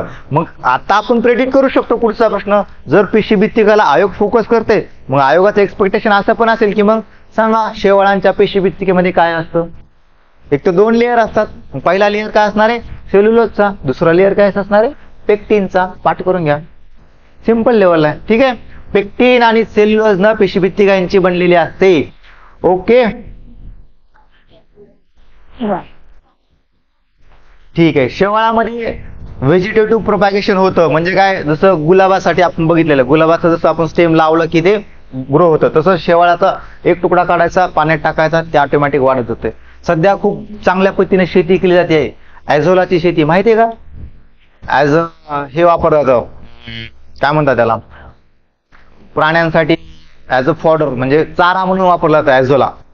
ॲझोलाच्या टॅबलेट्स वगैरे बनवले जातात, काही शेतामध्ये ॲज अ खत म्हणून पण वापरलं जातं. पण त्याचं ग्रो कसं केलं जातं, एक छोटासा टँक असतो, त्या टँकमध्ये ते शेवाळाचं इनोक्युलम टाकलं जातं, म्हणजे थोडंसं टाकलं जातं, 2 दिवसामध्ये ते पूर्ण टँक फुल भरून जातो आणि मग त्याला ते वाळवलं जातं वगैरे असं. म्हणजे कमर्शियल लेवलला खूप चांगल्या पद्धतीने आपल्या अहमदनगरच्या भागामध्ये 2 शेतकरी करोडपती झाले त्याच्यावर ॲझोलाच्या शेतीमध्ये. रियालिटी ही खूप कॉस्टली विकलं जातं ते अहमदनगरच्या भागामध्ये आहे. युट्यूबला वगैरे तुम्ही सर्च करू शकता. सो काय आहे ते व्हेजिटेटिव्ह प्रोपॅगेशन म्हणजे काय असणार आहे की एका पेशीपासून दुसरी पेशी डायरेक्टली तयार होत असते. ठीक आहे. काही ठिकाणी असेक्च्युअल म्हणजे काय असणार आहे बघा, असेक्च्युअल म्हणल्यानंतर काय असणार आहे, पहिलं व्हेजिटेटिव्ह प्रोपॅगेशन हा त्यातलाच पार्ट आहे, किंवा बडिंग वगैरे अशा टाईपमध्ये. जर स्पायरोगायरा जर बघितला, स्पायरोगायरा बडिंग न तयार होतो म्हणजे फ्रॅगमेंटेशन किंवा आपण त्याला म्हणू शकतो. ठीक आहे. आणि तिसरं काय सांगितलं, सेक्शुअल. पण सेक्शुअल म्हणजे प्रॉपर डेव्हलपमेंट असत नाही. सेक्शुअल का म्हटलं याला, फक्त इथं बेसिकली लक्षात घ्या, अँथिरिडियम आणि उगोनियम अशा टाईपचे काही स्ट्रक्चर तयार होतात आणि ते फ्यूज होऊन पण इथं हे होत असतं, काय म्हणतात, रिप्रोडक्शन होत असतं. ठीक आहे. शेवाळाचा हा टप्पा. आता बघूया ह्यांचे अजून क्लासिफिकेशन आणि यांचे पिगमेंट्स बद्दल वगैरे डिटेलिंग बघूयात. ठीक आहे. थोडक्यात पुढे गोष्टी मी चार्टमध्ये केल्यात. ठीक आहे. इथं एक्सप्लेनेशन असं आहे, पण तुम्हाला मी चार्टमध्ये त्या गोष्टी मग ह्याचं युजेस बद्दल बघूया. हा आधी चार्ट बघूया. ठीक आहे. हा चार्ट आलेला आहे आणि इथून पुढे पण येणार आहे, लक्षात घ्या. शेवाळांचे प्रकार बघा. हा आयोगानं आतापर्यंत इथं विचारलं होतं, हिरवं कोणता आहे, क्लोरोफायसी, अशा जोड्या लावामध्ये विचारलं. फिओफायसी, तपकिरी, किंवा आपण त्याला ब्राऊन असं म्हणू, तपकिरीला ब्राऊनच म्हणतात ना, आयोगानं हा पण शब्द वापरला म्हणून ऍड करू. रोडोफायसी लाल कलरचे, सायनोबॅक्टेरिया नीलहरित शेवाळ, आणि झॅन्थोफायसी मधले पिवळे. हे शब्द येतं आणि ह्या शब्दानुसार त्यांचं कलर पण डिसाइड आहे बरं का, कारण त्या कलरचे असल्यामुळे त्यांना ते शब्द दिलेले आहेत. एवढंच लक्षात घ्या. हा पहिल्या लेअरचा प्रश्न येऊन गेलेला आहे, दुसऱ्या लेअरचा प्रश्न पण आलेला आहे. म्हणजे त्यांनी हे नाव दिले आणि पिगमेंट बद्दल प्रश्न विचारलाय, हे पिगमेंट दिलेले होते जोड्या लावायला. ठीक आहे. अशा टाईपमध्ये हा पण प्रश्न आलेला आहे. आता तिसरा टप्पा राहिला. जर आयोग आता ह्याच्या तिसऱ्या लेअरला पोहोचलं तर हा टप्पा आहे बघा. आता कोणता, जर तुम्हाला दिला असेल क्लोरोफायसी, ह्यांचं जर फूड स्टोरेज कोणत्या फॉर्मॅटमध्ये असतं तर हे असणार आहे स्टार्च मध्ये. यांचं कोणतं असणार आहे, मॅनिटॉल मध्ये. यांचं कोणतं असणार आहे, फ्लोरिडियन स्टार्च. आणि हे तर तुम्हाला माहिती आहे नायट्रोजन फिक्सेशनसाठी असतात, याचं काही नाही असं. ठीक आहे. अजून पुढच्या लेअरला, अजून चौथ्या लेअरला जर आयोग पोहोचलं तर तुम्हाला ती पण गोष्ट कळणं गरजेचं आहे. हे देणार आणि हे देणार, आणि त्यातला पहिला टप्पा दिलेला आहे ऑलरेडी. कालच्या पेपरमध्ये हेच दिलेलं होतं, आठवतंय का. आणि त्याला मग नुसतं शेवाळ दिलं होतं, म्हणजे असं स्पेसिफिक नव्हतं दिलं, शेवाळ सांगितलं होतं. आणि हा उदाहरण दिलं होतं क्लॅमिडोमोनासचं. आलाय कालचा पेपर गट क चा मुख्य बघून घ्या तुम्ही. हा एक प्रश्न आलेला आहे, या लेवलला पोहोचला आहे. आता मग तुम्हाला पुढच्या ह्याच्यामध्ये असं पण विचारलं जाऊ शकेल, मग फिओफायसी उदाहरण कोणतं. ओके. मग लक्षात घ्या. आता डिटेलमध्ये बघूया सगळं, म्हणजे जितकं पाठ करता येईल तेवढं पाठ करा, डोक्यात ठेवायचा प्रयत्न करा. मग क्लोरोफायसी ह्याला काय म्हणतो आपण, हिरवं शेवाळ. ठीक आहे. ग्रीन कलरचं. क्लोरो का असणार आहे, क्लोरो म्हणजे क्लोरोफिल ए बी पिगमेंट असणार आहे त्याचे, आणि प्रायमरी पिगमेंट आहेत. क्लोरोफिल ए ला प्रायमरी पिगमेंट म्हणतो आपण. ठीक आहे. क्लोरोफिल ए मध्ये हे हिरव्या कलरचं शेवाळ आहे. क्लोरोफायसी हे त्याचं नाव आहे. काय असणार आहे शेवाळांचं, क्लोरोफायसी. तसं दुसरं फिओफायसी. फिओ म्हणजे काय, ब्राऊन. ह्याच्यामध्ये हे 2 टाईपचे पिगमेंट्स आहेत, क्लोरोफिल ए आणि सी. टोटली 7 टाईपचे पिगमेंट्स आहेत, A B C D E F अशा टाईपचे 7 टाईपचे. पण आपल्याला प्रायमरीली महत्वाचा क्लोरोफिल ए असणार आहे, कारण तोच प्रकाश संश्लेषणामध्ये जास्त कॉन्ट्रीब्युट करत असतो. पुढे बघूयात रोडोफायसी. हा रोडो हा शब्द जिथं जिथं असेल ना तिथं त्याचा अर्थ रेड असा असतो, लाल. रोडो. ठीक आहे. रोडोफायसी म्हणजे लाल. अजून त्याचं महत्वाचं म्हणजे इथं इरिथ्रिन टाईपचं. आपल्या आरपीसीला काय म्हणतात, इरिथ्रोसाइड. मग तो इरिथ्रो शब्द आहे, म्हणजे लिंक करायचं. शब्द फोडायला शिकलात ना सायन्समध्ये बऱ्यापैकी गोष्टी इझी होऊन जातील. ठीक आहे. इथं फायको आणि हा फायटो हा शब्द जनरली प्लांटसाठी वापरतात. प्लांट असेल तर फायटो. इथं फायको इरिथ्रिना. ठीक आहे. म्हणजे लाल. रोडोफायसी लक्षात घ्या. सायनोबॅक्टेरिया. सायना म्हणजे ब्ल्यू. सायनिन जिथं शब्द वापरतात त्याला ब्ल्यू असं वापरला जातो. ठीक आहे. मग सायनोबॅक्टेरिया, ब्ल्यू ग्रीन अल्गी, ह्याच्यामध्ये काय असणार आहे? पिगमेंट. पाठ करायला काय म्हणता याला? फायकोसायानिन. फायकोसायानिनचं पिगमेंट असतं ब्ल्यू ग्रीन अल्गेमध्ये. क्लोरोफिल ए आणि ई दोन टाईपचे क्लोरोफिल्स असतात. जोड्या लावायला आयोगाला जर तुम्हाला प्रश्नाला मार्क द्यायचेच नसतील, जर त्याला अजून डेप्थ लेवलला न्यायचं असेल तर 100% आयोग काय विचारणार आहे? क्लोरोफिल इथं बी देईल किंवा ए देईल, इथं क्लोरोफिल सी देईल, इथं क्लोरोफिल डी देईल, इथं क्लोरोफिल ई देईल. बस आता शोधा कसं उत्तर शोधायचं. म्हणजे जर त्याला मार्क्स द्यायचे नसेल, मग ज्यांचं पाठांतर चांगलं आहे, ज्यांचं मायक्रो अनालिसिस आहे, अभ्यास चांगला आहे, त्यांनाच फक्त क्वेश्चन तो टॅकल होऊ शकतो. शेवाळावर आयोग खूप डेप्थ लेवलला प्रश्न विचारत आहे. टू बी फ्रँक, अभ्यास करा. ठीक आहे. इथं ऑलरेडी कॉम्बिनेशन आहे, इथं ACE आणि अजून आहे इथं, म्हणजे हा पिगमेंट कोणता आहे? Beta carotene. येलो कलरचा असतं. आपल्या रात तांदळासाठी विटॅमिन ए आपण त्याला असं म्हणतो. ठीक आहे. तर हे सापडतं झॅन्थोफिल मध्ये. ठीक आहे. तुम्हाला माहिती आहे का, आता आपण एक बीटा कॅरोटीनचा वापर केलेला राईस डेव्हलप केलाय. काय म्हणतात त्याला? झारखंडमध्ये पहिलं आपण हे पण चालू केलं त्याचं, म्हणजे प्रोडक्शन वगैरे, आणि त्या लोकांना द्यायला, आदिवासी लोकांना वाटायला चालू केलं. राईट. गोल्डन राईस म्हणतात त्याला. करंट ओरिएंटेड प्रश्न आहे, परंतु सायन्स त्याला बॅकअप आहे, कारण जेनेटिकल बऱ्यापैकी त्याला मॉडिफाय केलंय त्याला, आणि बीटा कॅरोटीनचं प्रमाण त्याच्यामध्ये जास्त ऍड केलेले आहे. चला आता पुढे बघूयात, पिगमेंट्स बघूयात. ह्यांची सेल वॉल जी असते ती सेल्युलोज बनलेली आहे. ह्यांची सेल्युलोज आणि अल्गिन एक्स्ट्रा.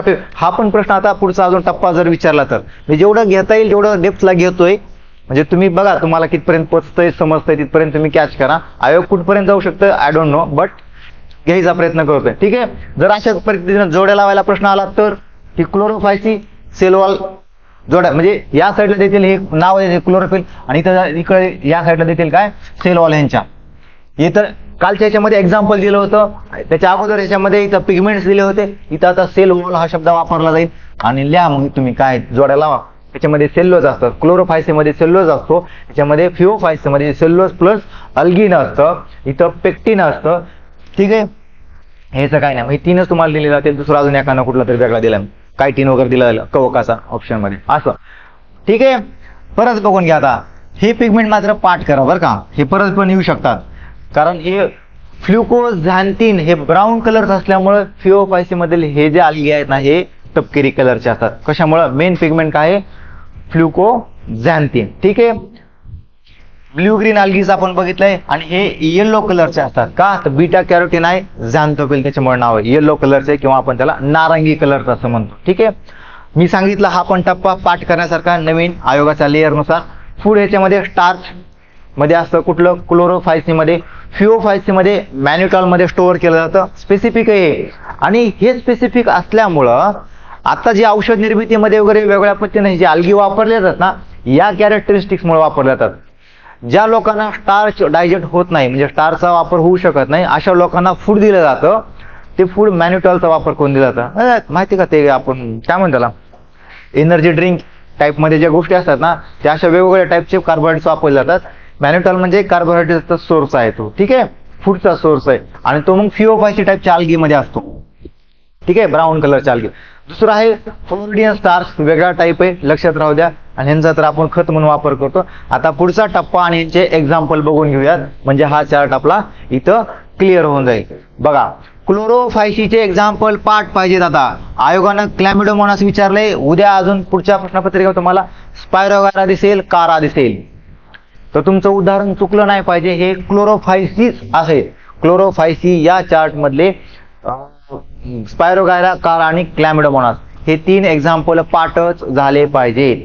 दुसरं घ्या, फिओफायसी मध्ये सरगॅसम आणि फ्युकस हे 2 आहेत. सरगॅसम आणि फ्युकस हे पण तुम्हाला माहित असणं गरजेचं आहे. पुढे बघा, आता रोडोफायसी मधले कोणकोणते लक्षात घ्या. पॉलिसिफोपोनिया किंवा पॉलिसिफोनिया, असं पॉलिसिफोनिया नाव थोडे अवघड आहेत, लक्षात घ्या.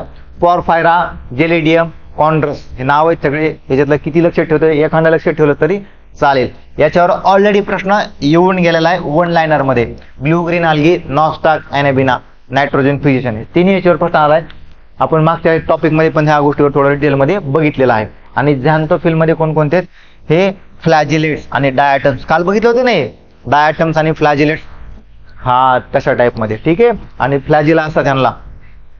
ओके, चलो पुढे आता काय आपल्याला थोडक्यात यूज एकदा बघून घेऊयात, म्हणजे क्लिअर होऊन जाईल हा शेवाळांचा बऱ्यापैकी गोष्टी. अजून काही सापडते का वेगळं याच्यामध्ये अल्गीमध्ये?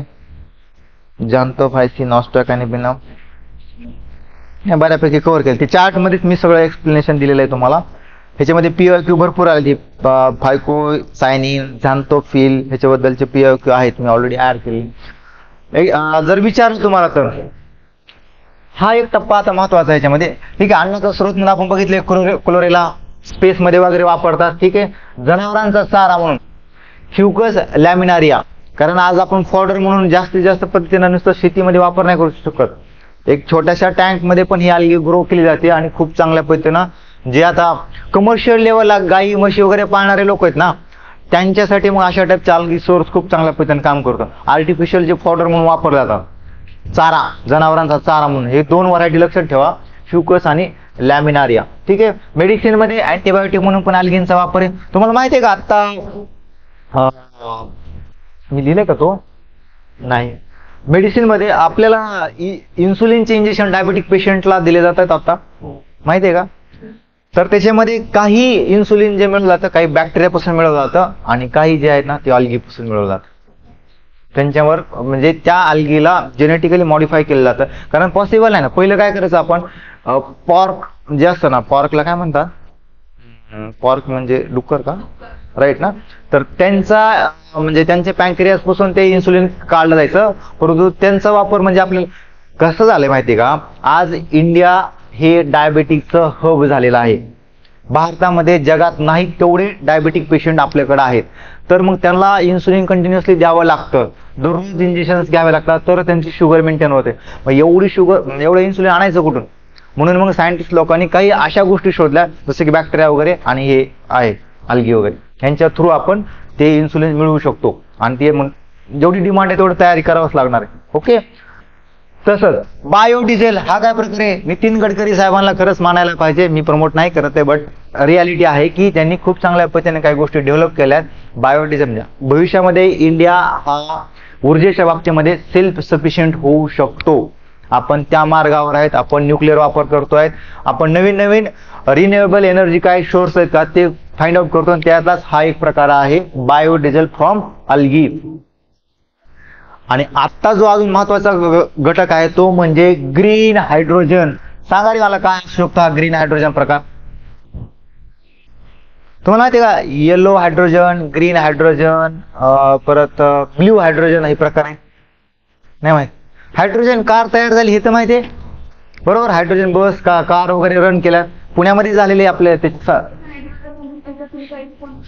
नाही नाही तुम्हाला एक लक्षात घ्या, म्हणजे आहे तशा टाईपची कन्सेप्ट म्हणू शकतो आपण, पण बेसिक गोष्ट लक्षात. आयोग ह्याच्यावर पण प्रश्न विचारता ना, ग्रीन इकॉनॉमी, अजून ग्रीन काय काय असेल ते बरंच विचारत असतं. ग्रीन हायड्रोजन येण्याची शक्यता आहे, करंट मधला प्रश्न आणि आपला सायन्स त्याला बॅकअप आहे. ग्रीन हायड्रोजन म्हणजे काय, अल्गीपासून हायड्रोजनची निर्मिती, अल्गीपासून हायड्रोजनची निर्मिती असेल. वाटल्यास लिहूनच घ्या, मी 2-3 गोष्टी सांगतो तुम्हाला, म्हणजे हायड्रोजनच्या बाबतीमध्ये तुम्हाला फायदा होणार. बघा इथे 3 टाइप्स आहेत. मी सांगतो ग्रीन हायड्रोजन कोणाला म्हणायचं, तर आपण त्याचा डायरेक्ट जोडायला विचार करूया. काय लिहिलं ते मी, GREE, ग्रीन, बरोबर आहे ना.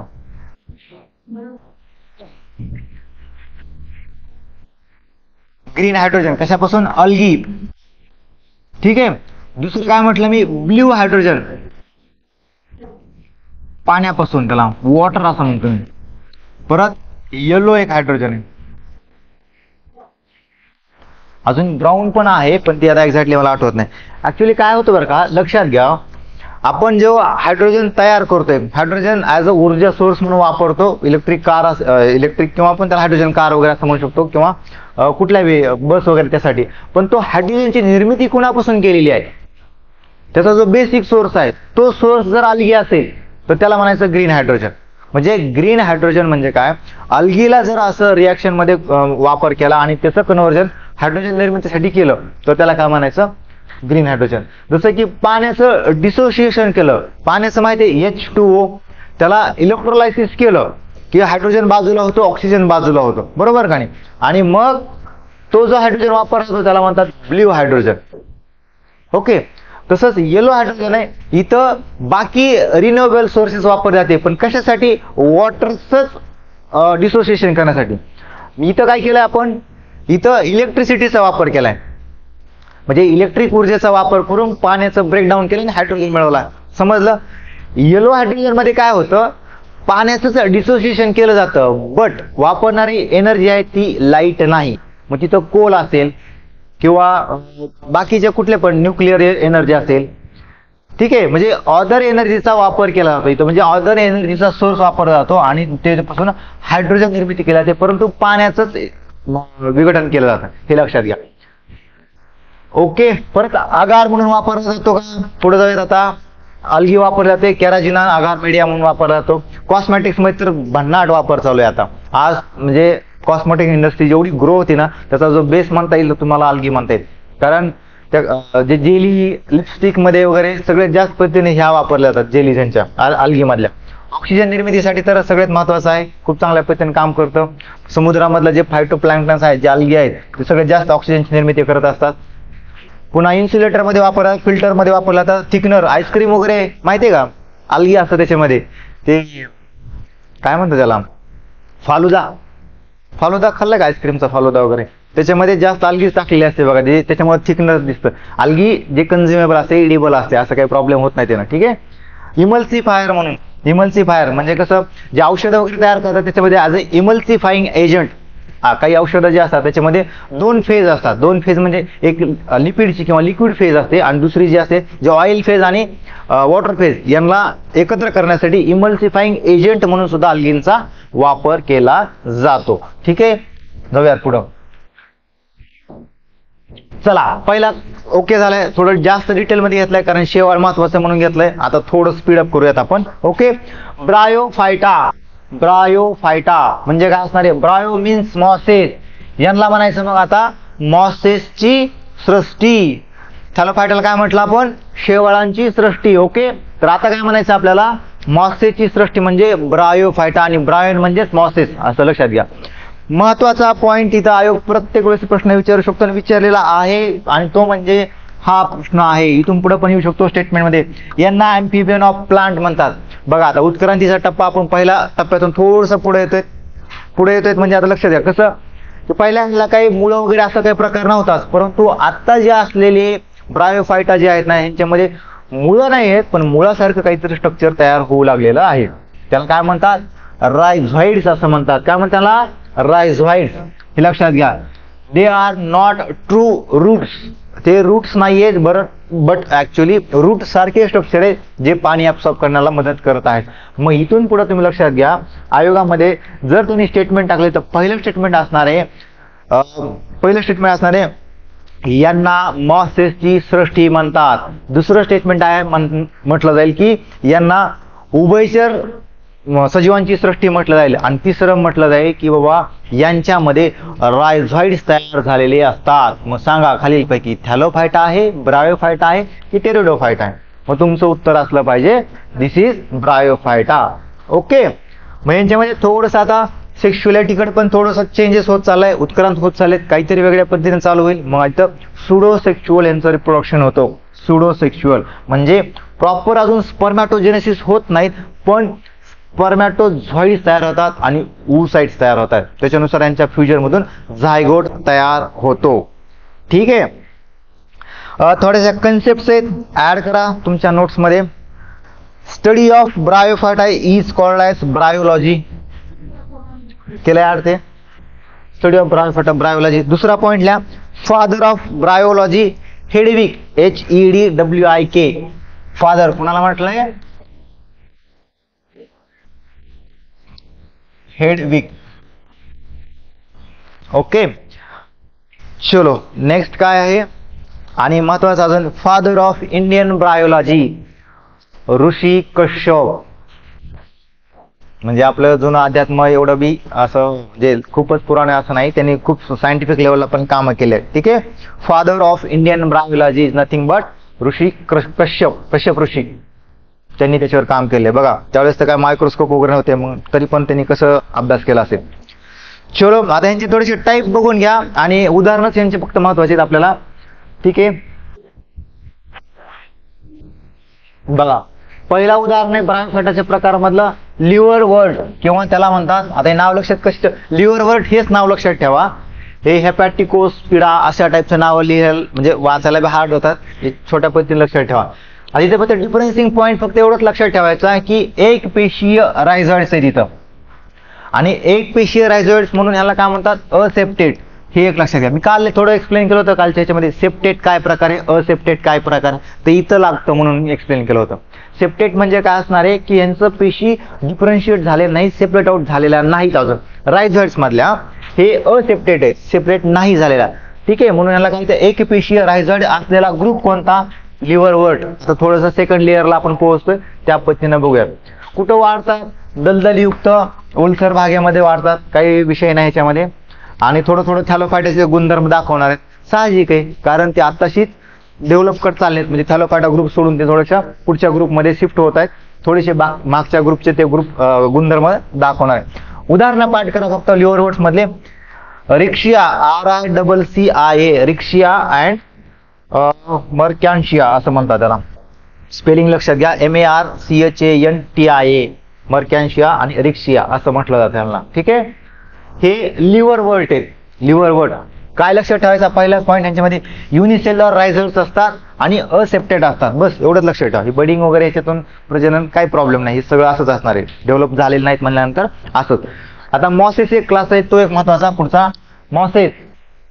मॉसेस काय असणार आहे याच्यामध्ये, थोडासा चेंज, मल्टी सेल्युलर आहे त्याचे रायझॉइड. कसे असणार आहेत, बहुपेशीय असणार आहे, म्हणजे हे सेप्टेट असणार आहेत.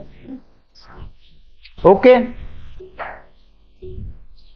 ठीक आहे. एक्झाम्पल पाठ करा, काही लक्षात नाही. मातीमध्ये थोडेसे अँथ्रेडिया आणि आर्चिगोनिया तयार करून यांच्यापासून फ्युजन होऊन तयार होतात वगैरे, थोडंसं डेव्हलप होते. अशी ट्रीटमेंट काही आपल्याला जास्त व्हॅल्युएबल आहे. ह्या दोन याच्यावरून तुम्हाला उत्तर येऊन जाईल. मॉसेस हा क्लास खूप महत्वाचा आहे. त्याला दुसरं नाव आहे ब्रायोस्पिडा. मॉसेसला काय म्हणतात, ब्रायोस्पिडा. आणि हे मल्टीसेल्युलर रायझॉइड असलेले उदाहरण लक्षात घ्या, मॉसेस, फ्युनारिया आणि स्पॅग्नम. Mosses, फ्युनारिया and स्पॅग्नम. ठीक आहे, अशा टाईपमध्ये बघा, हे स्ट्रक्चर अशा टाईपमध्ये असतं. आणि याच्यामध्ये तुम्हाला खूप झालं तर उदाहरणं आणि नाव एवढंच लक्षात राहिलं तरी खूप सफिशियंट आहे. ठीक आहे, पुढे जाऊयात. आता पुढे काय आहे, हॉर्न वर्ड्स. आता हॉर्न हा शब्द नंतर तुम्हाला स्ट्रक्चर लगेच दिसेल. बघा, हे दिसते का हॉर्न सारखं, म्हणजे शिंग असल्यासारखं. राईट, स्ट्रक्चरल थोडंसं म्हणजे चित्र बेटर फील करतं, आपल्याला समजायला मदत होते. ठीक आहे, हे पण एक पेशीय रायझॉइड असलेले असेप्टेड आहे. फक्त महत्वाचं काय इथं, जर ह्याच्यामध्ये डिफरन्सिंग पॉईंट हाच आहे फक्त, हे दिसताना ग्रीन कलरचं दिसतंय, पण अस्तित्वात हे असं ग्रीन असत नाही. कारण असतं याच्यावर हे असतात, कोण, ब्ल्यू ग्रीन अल्गी असतात, जे फोटोसिंथेसिस करतात. त्याच्यामुळं ते वेगळ्या पद्धतीचं म्हणजे ग्रीन कलरचं दिसतं. एवढाच फक्त महत्वाचं आहे. उदाहरण मात्र पाठ करा. काय उदाहरण आहे, हॉर्नवर्ड्स, नोटोथायलस. हॉर्नवर्ड्स, नोटोथायलस आणि मेगासिरॉस. बघा किती लक्षात ठेवता येतात. हॉर्नवर्ड्स एक ठेवा आणि नोटोथायलस एवढं लक्षात ठेवलं तरी चालते. ठीक आहे, ओके. चलो पुढे जाऊयात आता. चलो, ब्रायोफायटा सफिशियंट आहे. आयोग याच्यापेक्षा जास्त डीप मध्ये विचारणार नाही. ठीक आहे, आपण पुढे जाऊयात आता. टेरिडोफायटा काय सांगितलं होतं, पहिला पॉइंट, पृथ्वीवरील पहिल्या वॅस्क्युलर बंडल असलेल्या काय सजीव, पहिले सजीव ते ज्यांच्याकडे वॅस्क्युलर बंडल थोडंसं तयार होते. परंतु हे लक्षात घ्या, तयार आहे म्हणजे खूप कॉम्प्लेक्स तयार झालेला आहे का, नाही. फक्त काही पार्ट डेव्हलप झालेला आहे त्यांच्यामध्ये. ह्याला म्हणतात झायलम आणि फ्लोएम असलेल्या पृथ्वीवरील पहिल्या वनस्पती. आता याच्यामध्ये थोडंसं चेंजेस असा आहे की हे आता विकसित होत चालले. थोडंसं लैंगिक पुनरुत्पादन कशा पद्धतीनं करता येऊ शकतं का, या गोष्टी यांच्यामध्ये आता विकासाला पोहोचलेल्या आहेत. म्हणजे गॅमेट्स वगैरे तयार होऊ लागले टेरिडोफायटा. आपल्याला काय काय महत्वाचं ह्याच्यामध्ये, आयोगाने जिथं प्रश्न विचारले तशा पद्धतीनं काही गोष्टी बघायचे. बघा, पहिला पॉइंट आहे, ह्यांना स्नेक्स ऑफ प्लांट किंगडम म्हटलं जातं. लिहिलंय का मी तो, हा लिहिले, स्नेक्स ऑफ प्लांट किंगडम. का असं म्हटलं जातं, कारण हे जे जेवढे पाहिजे तुम्ही ऑर्नामेंटल हे ठेवलेले असेल ना आपल्या घरामध्ये वगैरे, मग फर्न हेच आहे ना. फर्न म्हणजे नेचे. टेरिडोफायटाचं पहिलं उदाहरण तर आहे ते. आपल्या घरामध्ये तुम्ही ठेवता ना तसे प्लांट्स ऑर्नामेंटल, जे काहीतरी त्याला थोडं सायंटिफिक आहे का नाही माहित नाही, पण शो साठी वापरतात. काही जण म्हणतात खूप चांगलं असतं घरात ठेवले, ते सापासारखे दिसतात. गावाकडे पण असतात ते, थोडेसे गावाकडे म्हणजे काही असं शेतामध्ये वगैरे कुठं पण ते दिसतात ते स्नेक्स ऑफ प्लांट किंगडम. म्हणजे त्यांच्यावर पट्टे वगैरे असतात, ते झाडाचे एकदम रुट असतात पानं आणि सापासारखे पट्टे दिसायला लागतात त्याच्यावर. गुगलवर सर्च मारा तुम्हाला खूप सारे दिसून येतील. ठीक आहे. ऑर्नामेंटलीचं जास्त ठेवलं जातं कारण हे एक तर वाढत नाहीत काय नाही, एकदा ते आणून ठेवले की खूप किती दिवस राहू शकतात. Okay. Snacks of plant kingdom. अजून एक थोडस नाव आहे बरं का ह्यांना, सासूबाईला काय म्हणतात त्याच्यामध्ये, mouth of mother in law असं काहीतरी म्हणतात.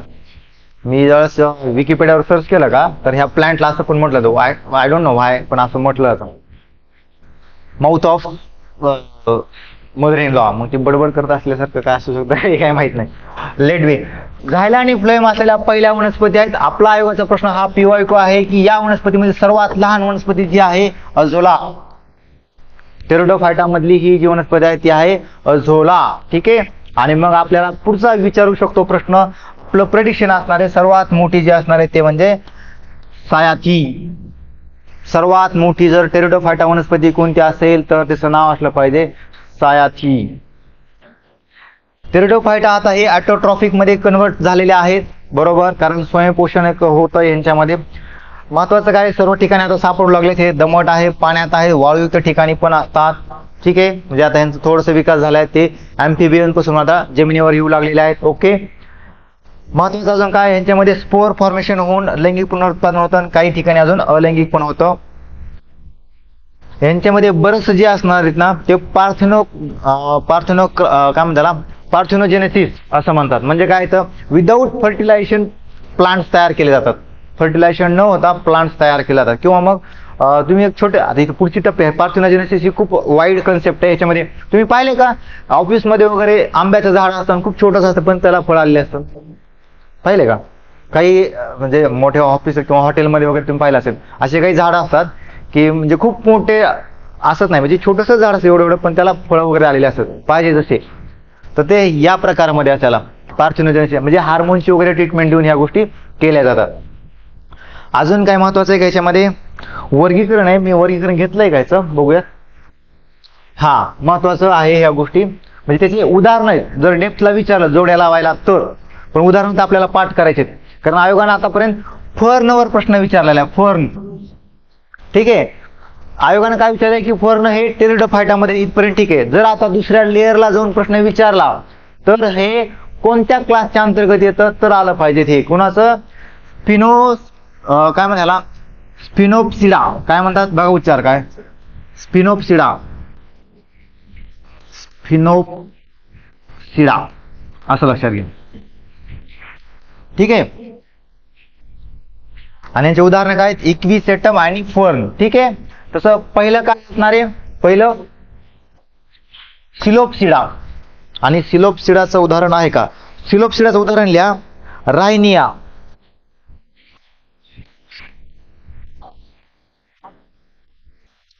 रायनिया. परत काय, लायकोप्सिडाचं उदाहरण लिहिलंय, लायकोपोडियम आणि सिलाजिनेला.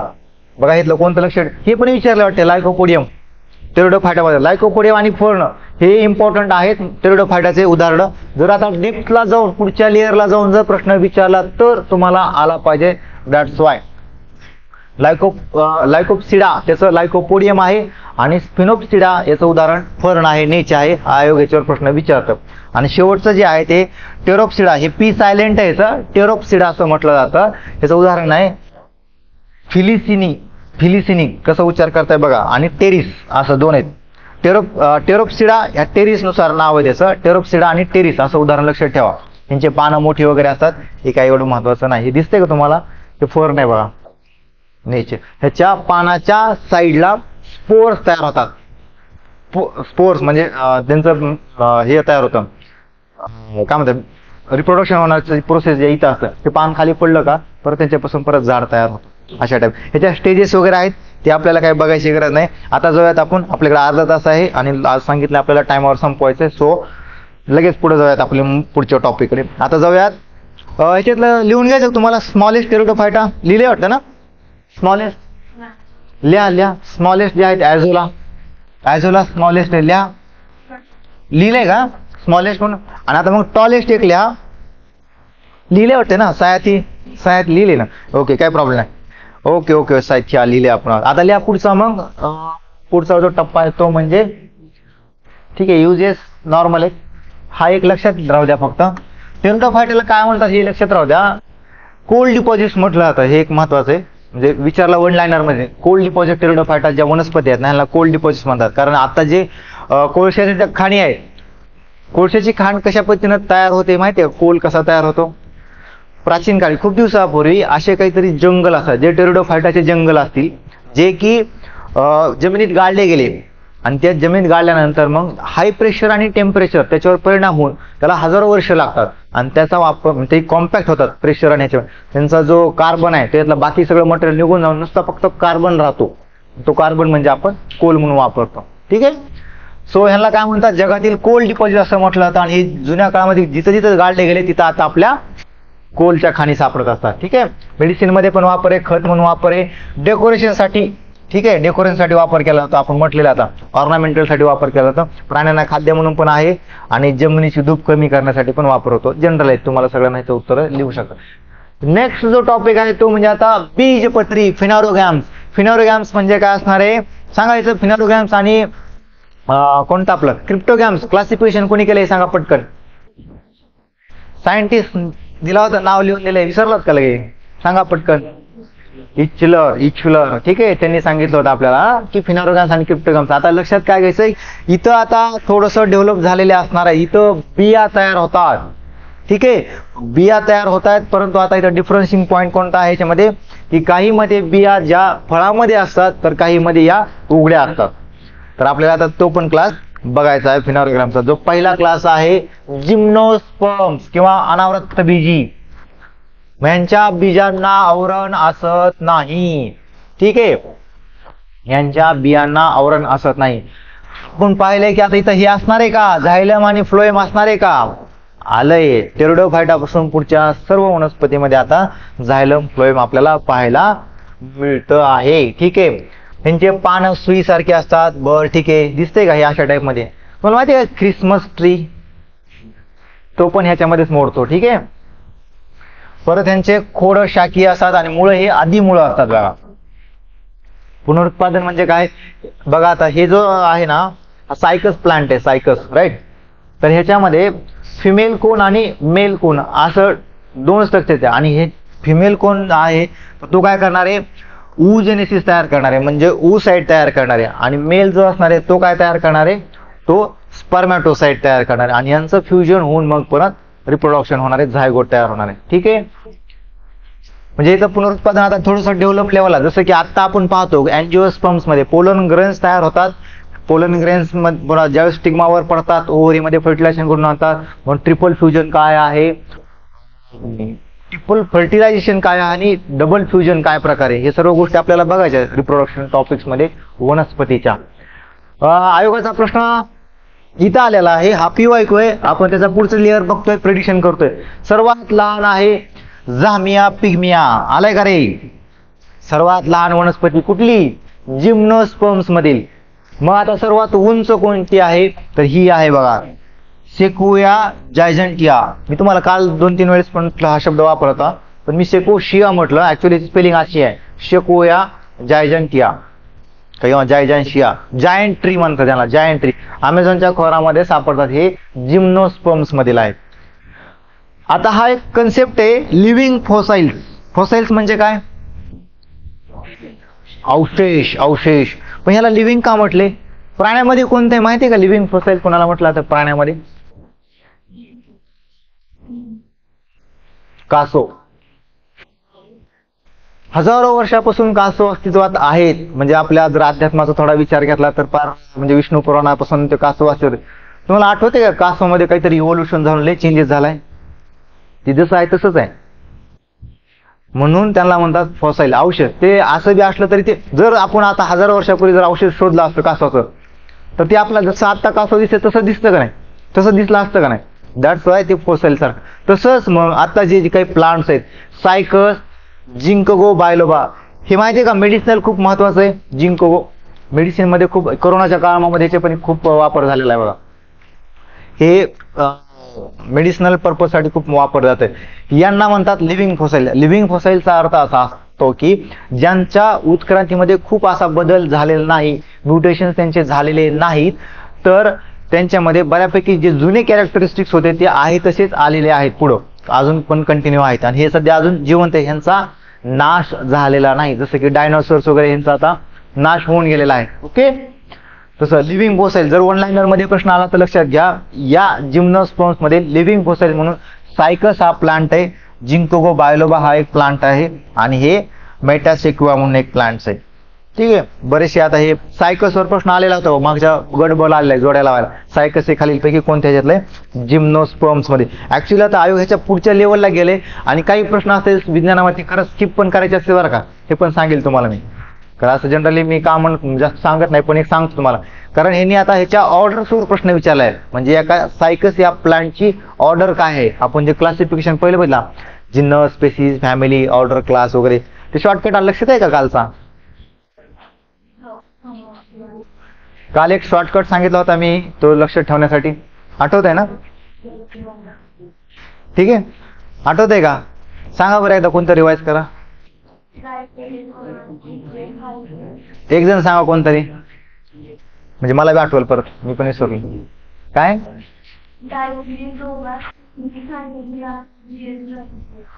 ठीक आहे, लिहून घ्यायचं का तुम्हाला? सांगा सांगा परत. हा चालते, कारण लक्षात राहत नाहीत त्या गोष्टी, ऑर्डरला आपल्या लक्षात ठेवायच्या, तर तो तुम्हाला फॉर्म्युला हेल्प होऊ शकतो. ओके, चलो पुढे जाऊयात. आता मग ह्याच्या काही क्लासिफिकेशन वगैरे बघूयात, उदाहरणं बघूया त्यांचे. हे बघा, एवढंच पाठ करा फक्त, जास्त काही नाही. जर आयोग आता झामिया पिग्मियापर्यंत पोहोचलंय, सायकस पर्यंत पोहोचले आयोग, जर त्यांनी सब क्लास कडे गेलं तर तुम्हाला हे आलं पाहिजे, म्हणून हे ऍड केले. काय? सायकॅडोप्सिडा. सायकस या नावावरूनच सायकॅडोप्सिडा नाव त्याचं. सायकस आणि झामिया हे दोन त्याचे आहे. जिम्नोस्पर्म्स मधील हा सब क्लास आहे, त्यांचे फक्त उदाहरण आहेत. ह्यांचं मी काही कॅरेक्टरिस्टिक्स वगैरे सांगत बसत नाही, खूप डेप्थ मध्ये जाण्याची आपल्याला गरज नाही, आपल्याला काही बॉटनिस्ट व्हायचं नाही. ओके, पुढचा घ्या, जेनेटोफायटा. त्याचे जे एक्झाम्पल आहे ते एक लक्षात ठेवलं तरी चालेल. जेनेटम याच्या नावामध्येच आहे, जेनेटोफायटा जेनेटम, थोडंसं लक्षात ठेवा. ओके, पुढचं लक्षात घ्या, कॉनिफेरोसिडा. आता बघा, कालचा जो प्रश्न होता ना, काल गट क च्या मुख्यमध्ये एक प्रश्न आलेला आहे, आणि जर थोडं लॉजिकली इथपर्यंत तुम्ही पोहोचले असेल तरी उत्तर मारता येत होतं, कारण त्यांनी ऑर्डर दिली होती, परंतु त्याच्यामध्ये हा शब्द वापरलेला आहे, कॉनिफेरोप्सिडा, आणि आपल्याला जर अंदाज आला की हा जिम्नोस्पर्म मधला सब क्लास आहे, तर तुम्ही उत्तराकडे जाऊ शकत होतात. आणि एक उत्तर आलं तरी येत होतं बरं का.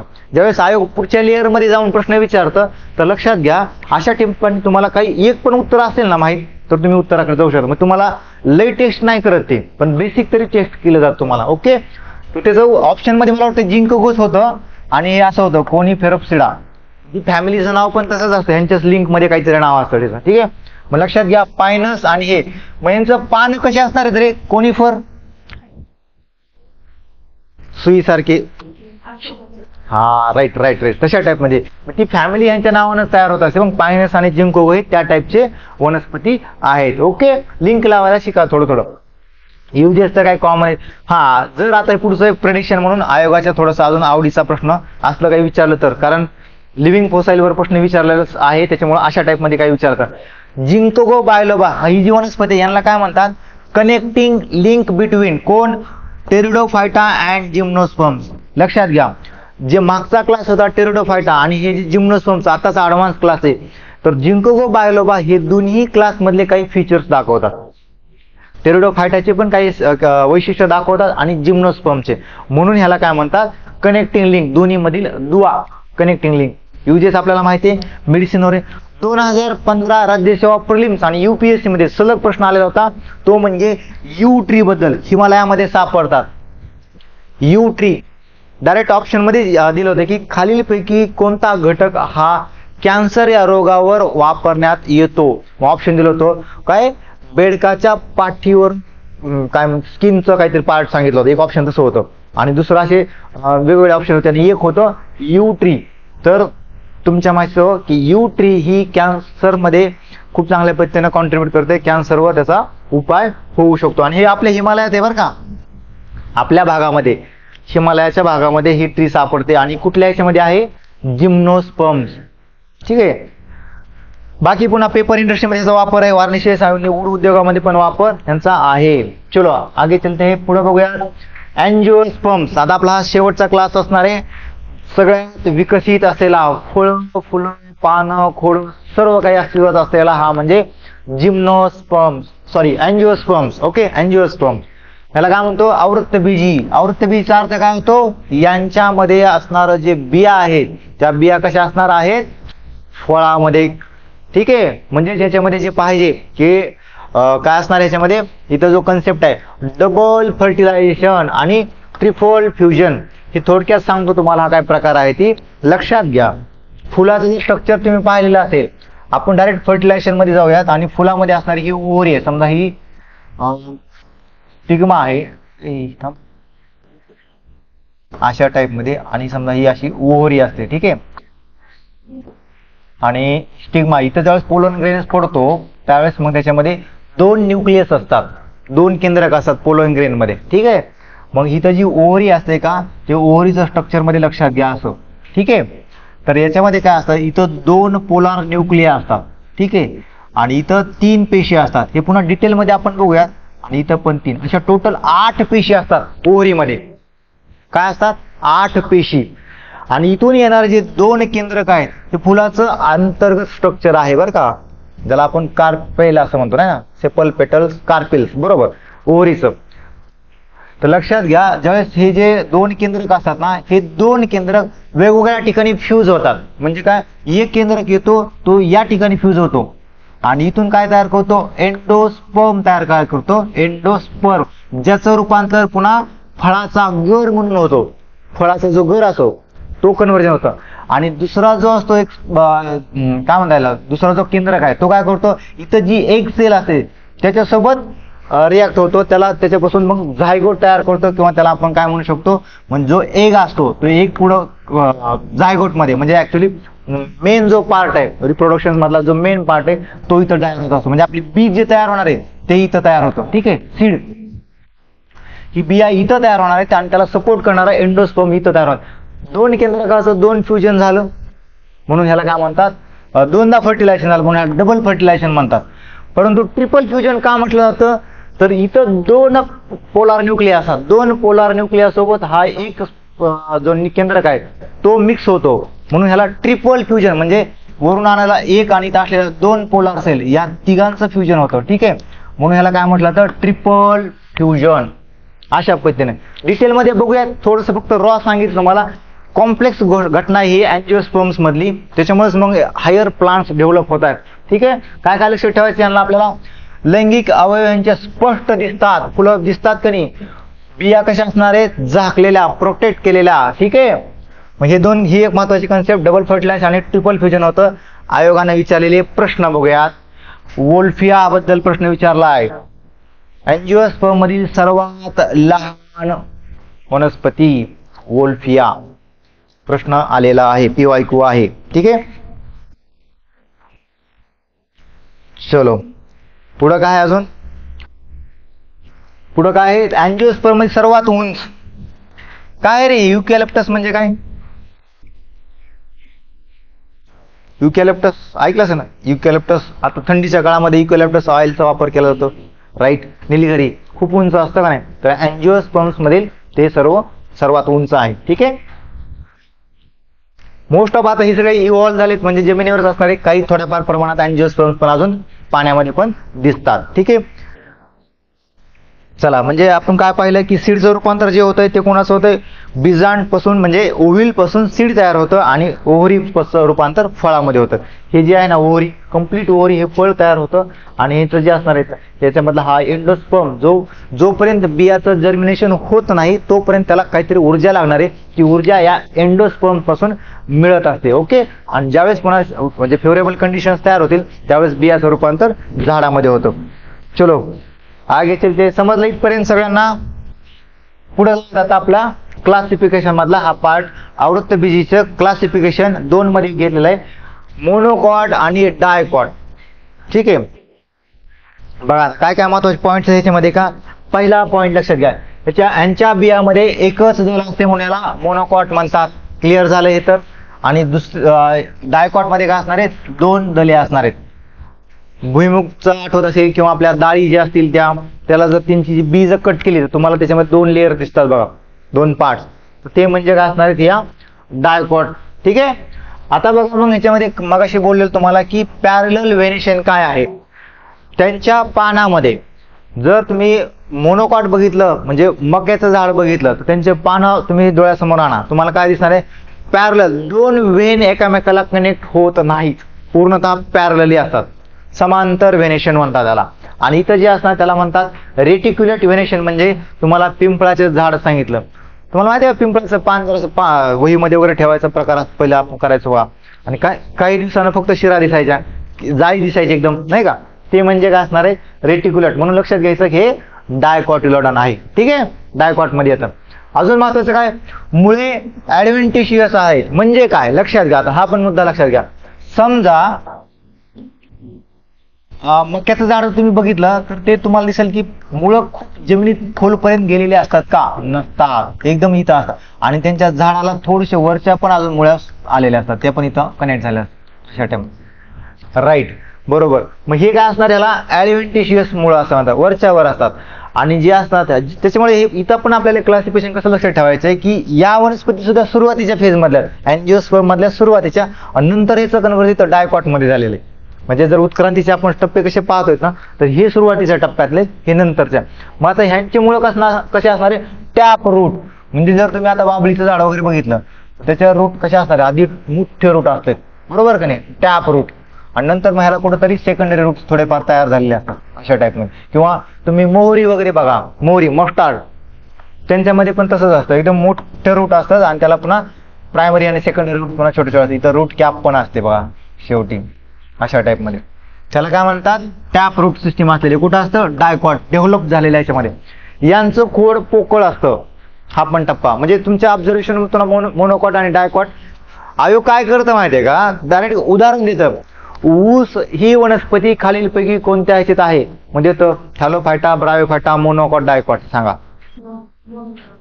मग कसं ओळखायचं, आपल्याला तर ऊस स्ट्रक्चर आठवते, ठीक आहे, बघू त्याचं स्टेम टणक असतं का, त्याचं व्हेनेशन कसं असतं, रूट्स पण उपटू शकतो ना आपण.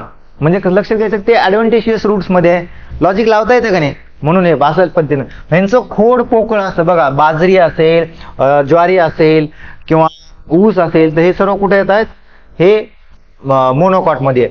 आणि ज्यांचं खोड टणक असतं मजबूत, उपटा बाबळीचं झाड कोण उपटून दाखवतं सांगा. छोटा असताना वर, पण ज्यावेळेस तिचं रूट अशा टणक होऊन जमिनीपर्यंत पोहोचतात ते उपटणं शक्य होत नाही. ठीक आहे, चला आता महत्वाचं अजून एक आहे, यांच्या पाकळ्यांची संख्या जी असणार आहे ते 3 किंवा 3च्या पटीत असते. म्हणजे आता बघा, यांचं जर फुल पाहिलं अँजिओस्पर्म, कारण याला फुलं असणार आहेत का नाही, आपण अँजिओस्पर्म पाहतोय म्हणजे ह्याला फुलं असणार आहे. आता त्याचं उदाहरण लक्षात येत नाही, 3च्या पटीत एखादं फुल सांगा 3च्या पाकळ्यामध्ये असतं असं. हा बोली, मला बी आठवत नाही एवढं. बेलाला पान असतात, फुल फुलांच्या ज्या पाकळ्या असतात बघा, वाटले सुना सर्च करा, 3च्या पटीमध्ये पाकळ्या असतात.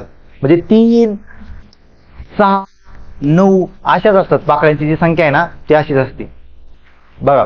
आणि दुसऱ्या जे असणार आहेत त्या म्हणजे 5च्या पटीमध्ये असलेली संख्या, पाकळ्यांच्या 5च्या पटीमध्ये असतात. आता हे थोडंसं डेप्थ मध्ये आहे पण ठीक आहे.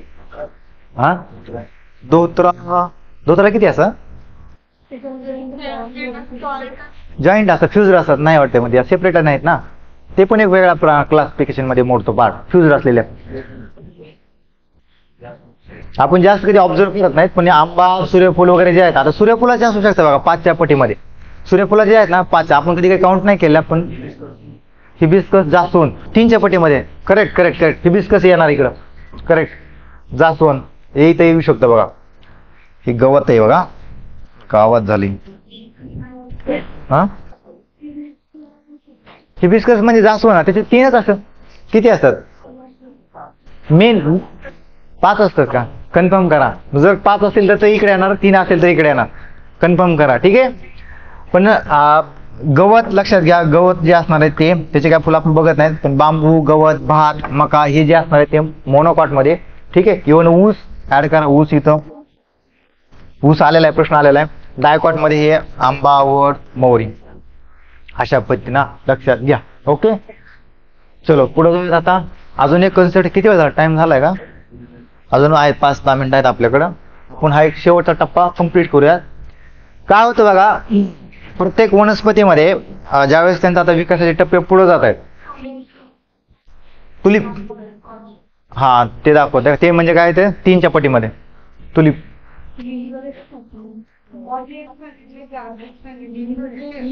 लिली, हा लिली, ते लक्षात घ्या. उदाहरणामध्ये येऊ शकतं लिली म्हणजे नंतर ते पण आहे मोनोकॉट मध्ये, बरोबर का?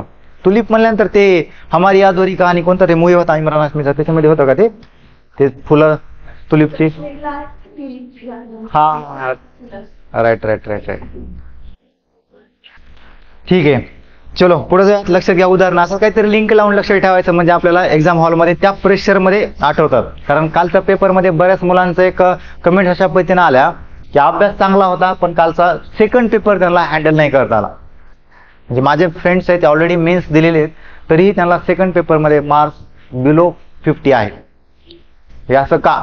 तर प्रेशर हँडलिंग एक कन्सेप्ट आहे, ते समजलं. आणि इव्हन सायन्स सोपं होतं बरं का, लॉजिकल होतं, 1-2 त्रासच आउट ऑफ बॉक्स क्वेश्चन, पण बाकी सगळे सोपे होते, तरी पण मार्क्स तेवढे मिळाले. इव्हन इकॉनॉमिक्स मध्ये पण साध्या ट्रिक्स होत्या, त्याच्यामध्ये पण मार्क्स पोरांना कॅच नाही करता आले.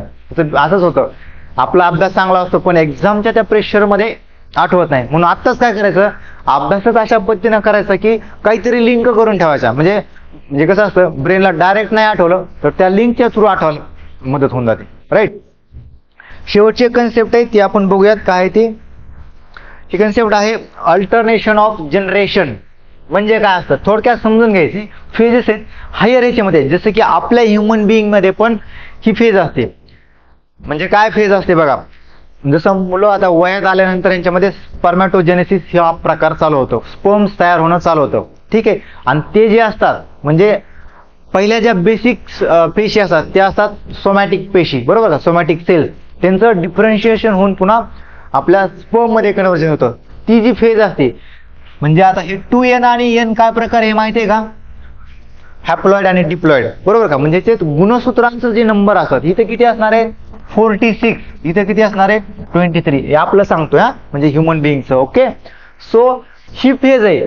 पहिल्यांदा काय होतं, ही जर लहान मूल जन्मताना समजा, म्हणजे झायगोट तयार झाला, मग त्याचं डिव्हिजन होणार. इथं डायरेक्ट ही फेज तयार होणार आहे का? अजिबात नाही. इथं सोमॅटिक पेशींचं डिव्हिजन होत राहणार आणि नंतर पण हळूहळू डिफरन्शिएशन होणार.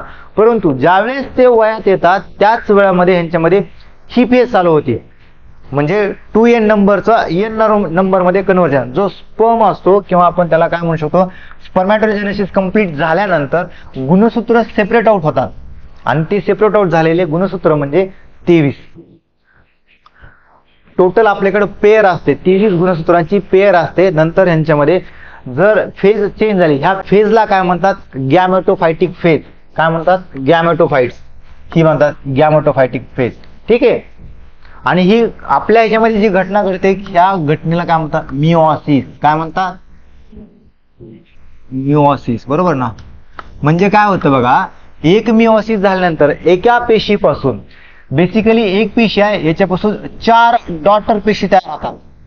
ही जर 2n असेल तर ही प्रत्येक ह्याची n नंबर अशा टाइप मध्ये हाफ तयार होऊन जाते. या घटनेला म्हणतात मिओसिस किंवा आपण त्याला गॅमेटोफायटिक फेज म्हणू. ठीक आहे, प्लांटच्या रिलेटेड. समजतंय का? 2n नंबरचं आहे, 2n नंबरचं जे आहे ना, त्याचं कन्व्हर्जन आपल्याला कशामध्ये करायचं आहे, n नंबर मध्ये. गॅमेटोफायटिक फेज आहे. ठीक आहे. आणि नॅचरली जी असते, नॅचरली म्हणजे ही फेज तयार होण्याच्या अगोदर मग 2nचं डिफरन्शिएशन होऊन परत 2n मध्येच कन्व्हर्जन होणार. ठीक आहे. ही पहिल्यांदा म्हणजे फक्त डिव्हिजनची फेज आहे. आता आपण थोडं प्लांटच्या रिलेटेड बघू काय प्रकार असतो. मी तुम्हाला आपलं सांगितलं ह्युमन बिईंगच्या रिलेटेड. ही फेज कधी असते, वयात आल्यानंतर स्पर्मॅटोजेनेसिस तयार होतं आणि लेडीजच्या बाबतीमध्ये काय तयार होतं, oocytes तयार होतात. oogonesis असं त्याला म्हणतात, ओव्हम तयार होणं. ठीक आहे. आता बघा इथं काय होतं, इथं फक्त थोडस डिफरन्स आहे, इथं वेगळा काय बघा. जनरली आता इथं पहिल्यांदा झायगोट तयार झाला, म्हणजे पहिली पेशी तयार झाली. यांचं काय होणार आहे, मायटोसिस होणार आहे. म्हणजे एकापासून डिवाइड होणार, 2 तयार होणार. मग या 2 परत डिवाइड होणार, परत अजून 2 तयार होणार. ओके, ही फेज आहे मायटोसिस. याला काय म्हणायचं? स्पोरोफायटिक फेज. बरं का. नंतर आता काय होणार याचं? परत मिओसिस कडे चालली याची प्रोसेस. ठीक आहे. मग आता जिथं गरज पडणार आहे म्हणजे फुलामध्ये आपल्याला तर पुढे रिप्रोडक्शनची प्रोसेस कंटिन्यू करायची आहे. म्हणून यांच्यामध्ये दुसरी फेज काय तयार होणार आहे? या 2Nचं कन्व्हर्जन परत EN मध्ये होणार आहे. म्हणजे जे स्पोर्स तयार होणार आहे, एका पेशीपासून 4 डॉटर सेल्स तयार किंवा 4 डॉटर पोर्स तयार होत आहेत. ही म्हणजे स्पोरोफायटिक फेज.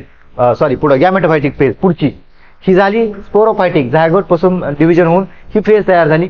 मग यांचं पुन्हा मिओसिस होणार. मिओसिस म्हणजे गुणसूत्रांचं सेपरेशन होणार आणि ही फेज तयार होणार आहे. ही फेज म्हणजे गॅमेटोफायटिक. मग हे तयार झाले गॅमेट पुन्हा पोलरिंगच्या माध्यमातून दुसऱ्या पेशीकडे पोहोचणार जे स्टिग्मावर, आणि ते मग फ्यूज होणार. परत पुन्हा यांचं झायगोट तयार. परत हे 2 टाईप मध्ये घटना कंटिन्युअसली घडत असतात. That's why it is called as alternation of generation. हे 2 फेज, गॅमेटोफायटिक सेक्शुअल फेज आणि स्पोरोफायटिक असेक्शुअल फेज, हे कंटिन्युअसली चालू असतात याच्यामध्ये. ठीक आहे. काही टिप पॉइंट लिहायसारखे आहेत का? हा, हॅप्लॉइड प्लांट्स मध्ये थॅलोफायटा आणि ब्रायोफायटा हा एक पॉइंट ऍड करा. हॅप्लॉइड्स जे असतात म्हणजे ही फेज असणारे पहिले 2 थॅलोफायटा आणि ब्रायोफायटा. बरोबर. सुरुवातीच्या ह्याच्यामध्ये हीच घटना जास्त घडत असते. हॅप्लॉइड आणि डिप्लॉइड म्हणजे गुणसूत्र 2 असलेले बाकी 3 पुन्हा टेरिडोफायटा, जिम्नोस्पर्म आणि अँजिओस्पर्म्स. ओके. डिप्लॉइड मध्ये टेरिडोफायटा, जिम्नोस्पर्म, अँजिओस्पर्म तिन्ही पण त्याच्यामध्ये असतात. बरोबर आहे. मगाशी जे उदाहरण दिलं होतं मोनोकॉट मध्ये कांदा, गवत, केळी, तांदूळ, लिली, ऊस हे सर्व आहेत. आणि डायकॉट मध्ये सूर्यफूल, पिंपळ, वटाणा, मोहरी, आंबा अशा आहेत. उदाहरणं लक्षात घ्या, सर्च करून ऍड करू शकता तुम्ही. ओके, बऱ्यापैकी हा टॉपिक आपला इथं कव्हर झालेला आहे. आणि आता नेक्स्ट टॉपिक मध्ये आपण पाहणार आहोत तो म्हणजे क्लासिफिकेशन ऑफ ॲनिमल्स. ठीक आहे. त्याचं इन डिटेल मध्ये आपण परत पाहूयात. तो पण थोडासा हार्ड टॉपिक आहे. नावं क्लिष्ट आहेत, काही ट्रिक्स लावता येते का ते पाहूयात आपण. आणि नंतर पुन्हा जे काही संस्था चालू होतील आपल्या कार्डिओव्हास्क्युलर सिस्टीम, रिप्रोडक्टिव्ह सिस्टीम, पुन्हा स्केलेटल सिस्टीम, ज्या सगळ्या संस्था आहेत ह्या थोडा 1 टॉपिक मध्ये म्हणजे 1 लेक्चर मध्ये कम्प्लीट होऊ शकतात. थोडं स्पीड मध्ये घेऊया सगळं. ठीक आहे. थांबूयात. धन्यवाद.